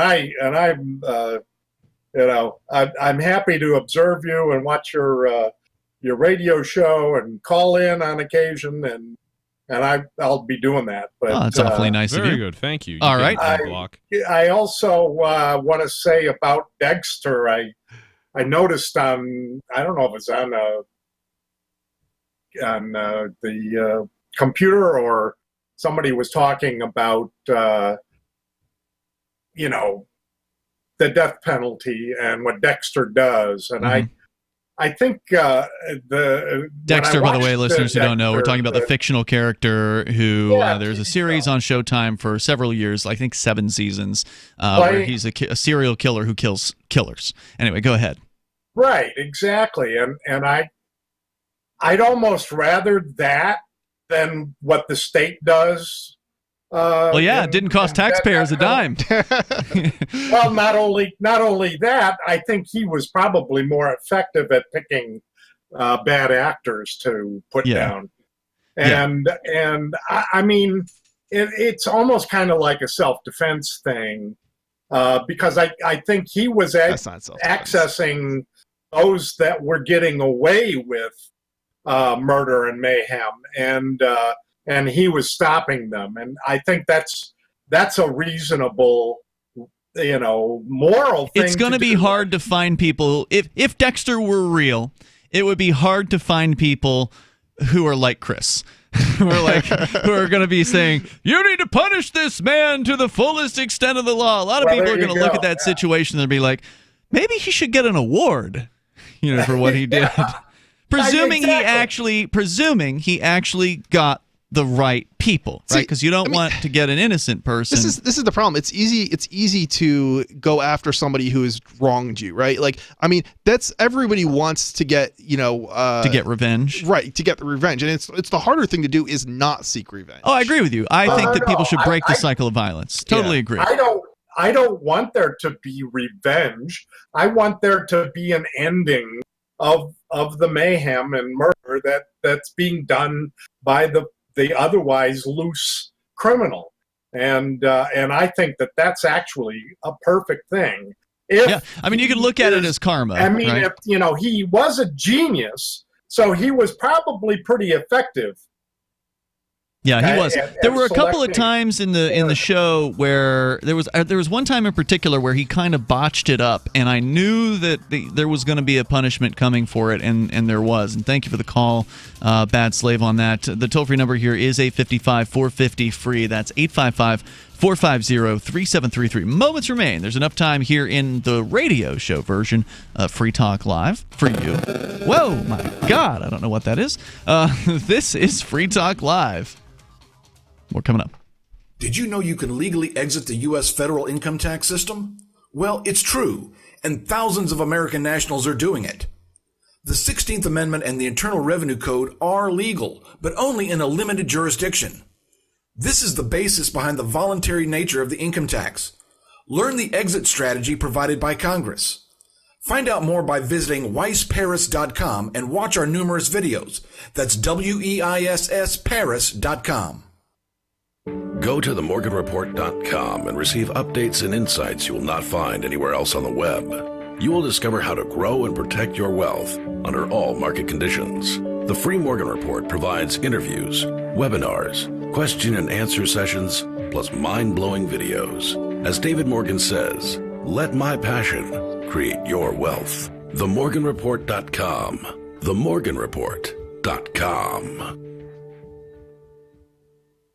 Retrievers, Labradors, Goldens are the main breeds that come through our door, but we'll train anything with 4 legs and a tail. My husband and I own a kennel. We train hunting dogs and also have a boarding and grooming business. Our dogs, they're athletes, and we feed a very quality food. You can't get enzymes in a commercial dog food because they cook it at such a high heat that so much important nutrition is just cooked right out of it. But adding Dynovite to their diet has every single dog in my kennel looking better than they have ever looked. DINOVITE.com. 859-428-1000. The omega-3 fatty acids. Flaxseed, zinc, alfalfa. The digestive enzymes that are cooked out of regular dog food. Dynovite is nutrition. If you want the dog to be healthy, you got to feed it something healthy. DINOVITE. Dynovite's the bomb. 859-428-1000. 859-428-1000. Dynovite for life. DINOVITE.com. Is spreading the message of liberty, cryptocurrency, and peace around the globe worth $2 per month to you? As you may already know, in addition to our internet feed, LRN.FM broadcasts on free-to-air satellite across North and Central America, as well as Sub-Saharan Africa. And we've been available on satellite for free 24/7 since 2010. The LRN.FM free-to-air satellite signal is reaching some of the most oppressive regimes in the world, and there's no doubt our ideas are making an impact. You can learn more about the channel's impact by watching the 3-minute video at fund.lrn.fm. If you'd like to help free minds globally with our ideas of liberty, cryptocurrency, and peace, you can donate as little as $2 per month via fund.lrn.fm. You can help us continue and expand our satellite broadcast to multiple continents. Visit fund.lrn.fm today, and thank you for your help. Don't forget to share the link on social media. That's fund.lrn.fm. The LRN.FM social media channels have been revamped. We've eliminated Facebook and focused on other platforms like Twitter and Mastodon, the decentralized alternative to Twitter. On our accounts, you'll find posts from multiple LRN.FM show hosts together in one place. Follow us on Twitter at twitter.lrn.fm, or better yet, move to the decentralized Mastodon social media platform at toot.lrn.fm, toot.lrn.fm. I think you'll like it. There are basically two types of advertising, direct response and branding. Radio's great for direct response with its low cost to listener ratio, but audio can't be beat for branding, which is a longer-term endeavor. You want to be the first thing that someone thinks of when they think about your product or service. If you have a local business that you want kept top of mind in your community, call the station. If you need national reach, Free Talk Live's got around 200 radio stations, millions of monthly listening sessions, can suit all budgets, and if we don't think we're right for you, we'll tell you. Email me, mark@freetalklive.com.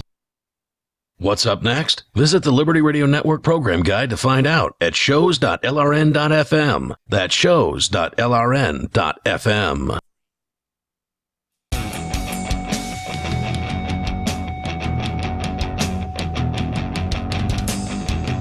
It's Free Talk Live. You can dial in here, toll free, bring up whatever you want. Our number is 855-450-FREE, like freedom. That's 855-450-3733. Just a few moments remain in this live radio version of Free Talk Live. Coming up, we still have on our Twitch channel at twitch.lrn.fm the uncensored, or mostly uncensored, Free Talk Live after show. It's called Freer Talk Live. We need a freer Talk Live. You would have to do it on your own server, which we can do. We can do that on lrn.fm if we really wanted to. But the whole point of the after show being on Twitch is to drive people to the Twitch platform. And that's not because, I think the Twitch platform is the greatest thing ever or anything like that. I'm not a huge fan of some of their moderation policies there. But one of the benefits, obviously, of being on these platforms is there's already an audience. Yeah. They've got millions of viewers on Twitch. Of course, they're not watching us, but the idea is to attract some of those people over, and so that's what we're trying to do there. So join us over at twitch.lrn.fm coming up after 10 o'clock Eastern Time tonight. As we go back to your calls and thoughts, let's go to Ralph. He's calling from Maine. Ralph, you're on Free Talk Live with Ian, Vincent, and Chris. Hi. Yeah, you were talking about censorship, and it just brought to mind Marco Rubio's anti-BDS bill. I don't know if you heard of that when BDS? the government was shut down a while back. Yeah, we spoke. He had the Senate.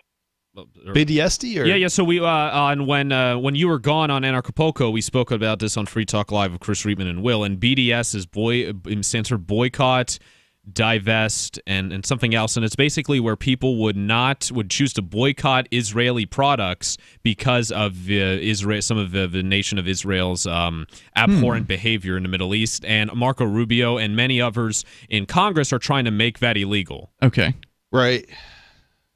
Yeah, if you criticize Israel, then your company. If you have a company, you don't get any government contracts, and it's like, and states are even doing that. Like South Carolina put a bill in, and they put it on a rider with the budget, so it passed. That if you criticize Israel, it's like against the law to do that in public funded schools or state universities. This is not something and even in Texas, there was a while back, they were denied hurricane relief funds because they had to sign a pledge that they wouldn't boycott Israel, that they weren't for that. It's bad in Europe. Oh my God! If you question the Holocaust, even if you question the number of Jewish people who died, you go to jail. I mean, grandmas are going to jail for doing that, and especially as ridiculous as I think the Holocaust deniers are, I think they should be free to have their ridiculous viewpoints. Yeah, and the bill. The bill you guys are talking about, I don't think that passed, those bills that have passed, I don't think they pass constitutional muster. And I think that's what the lawyers have basically. Pass constitutional muster, so that doesn't matter. The Patriot Act doesn't pass constitutional muster. Well, all these wars we're waging haven't passed constitutional muster. It doesn't matter, right? It might as well be constitutional mustered. Yeah, it's true. Are you aware that, Auschwitz, there was supposed to have been 4 million Jewish people are you that seriously died, going to get into and this? they revised the number down to 1 million, so that takes 3 million off.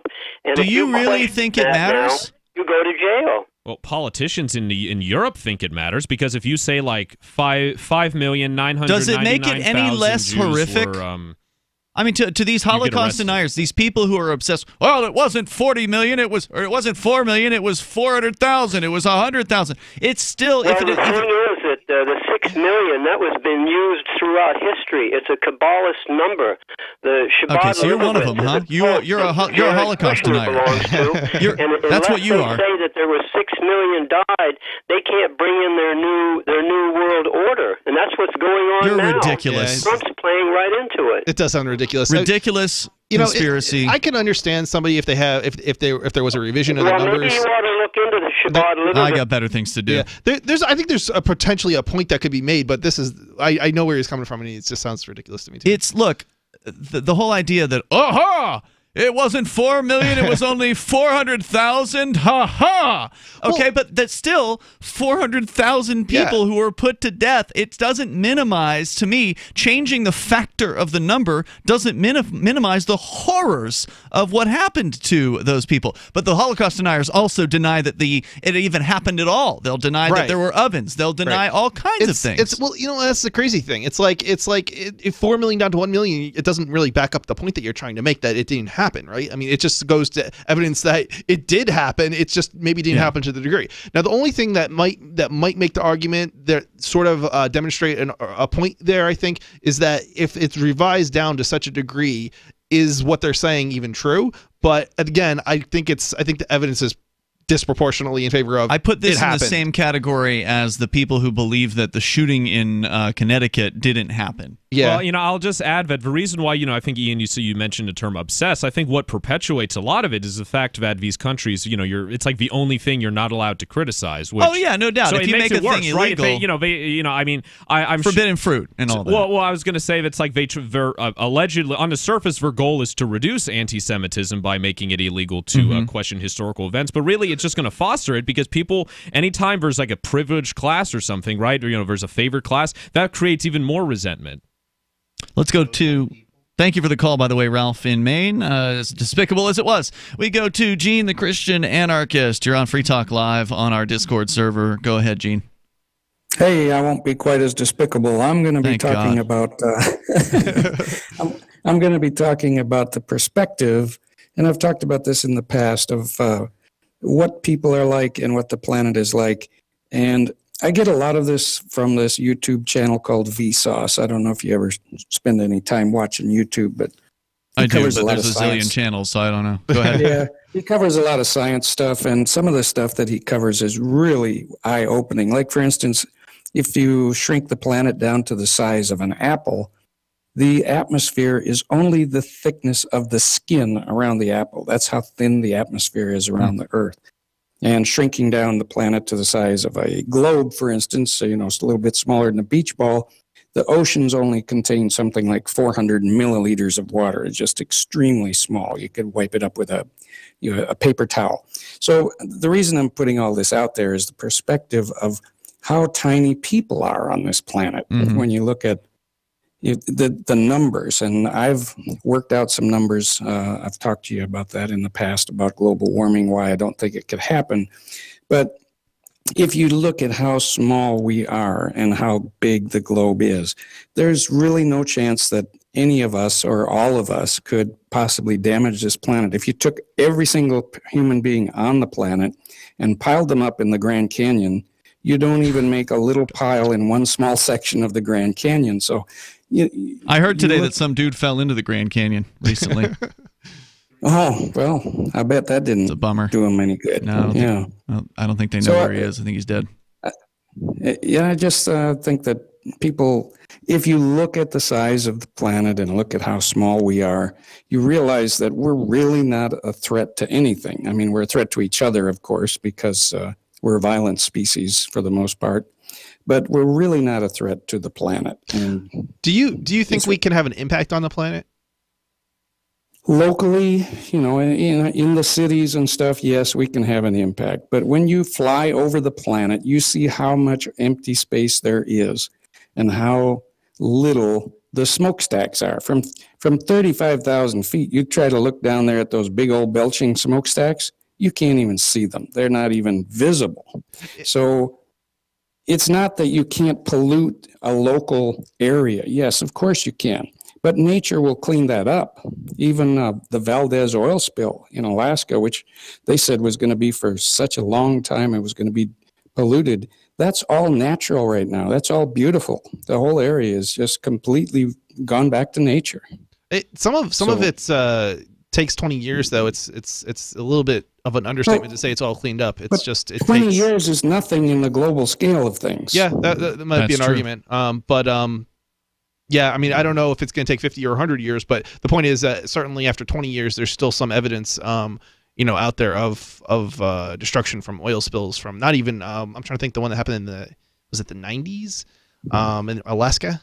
I forget exactly. That's the one I'm talking about. Exxon Valdez. Oh, is that the one you're talking about? Oh, you know what? I'm confusing it. I'm thinking of the one. It's completely cleaned up. It's nice and clean up there. Okay. You're talking about BP. That was a decade ago. Yeah. Yeah, the BP thing is also pretty much cleaned up. If you go onto the Gulf shores and you try and find any evidence of that, there's a few places in like some of the streams and stuff that are entering into the Gulf where there's a little bit of damage. But for the most part, nature cleans itself up. Gene, thank you for the call tonight. Appreciate it. And again, just to remind our radio listeners, if you want to continue with a less censored version of the show, you can follow us on Twitch. And we're going to be continuing there in just a few moments over at twitch.lrn.fm. That's twitch.lrn.fm. Be sure you follow our channel there, and you'll get notifications if you want them as to when we're going live for future episodes. See you tomorrow. freetalklive.com. #1 internet. The military's newly developed unmanned Pentagon spokes drone completed its first live mission today, successfully carrying out a press conference on the war in Iraq. The Mobile Press Engagement Unit is being hailed by Pentagon officials as a revolutionary advancement in protecting military personnel. The spokes drone proved effective at neutralizing reporters' questions about 85% of the time. Many officials say the unit has the potential to save countless careers. Using a high-tech gimbal camera and microphone system, the unit tracks reporters' movements and audio output, then analyzes the data to assess the threat level. It formulates and deploys an effectively vague response. We have taken away a number of the enemy sanctuaries and gained initiatives in the areas. Eileen. Military technology experts see the unit as adaptable to a wide variety of treacherous interview scenarios. They estimated it could even withstand situations too hostile for any human spokesman to bear, such as anti-war documentary interviews. This is the Onion News Network. What do you shop for that you could otherwise buy at Amazon? Pretty much everything, right? Amazon has competitive pricing and they deliver, and that's a big plus. If you could plan ahead in your shopping, would you be interested in saving up to 33%? There's a catch. You have to do your shopping in Bitcoin. But imagine those savings. It's like a huge raise. All you have to do is go to saveitpurse.com. We've saved thousands, and you can too. Plan ahead and save. Saveitpurse.com. Did you know we've taken our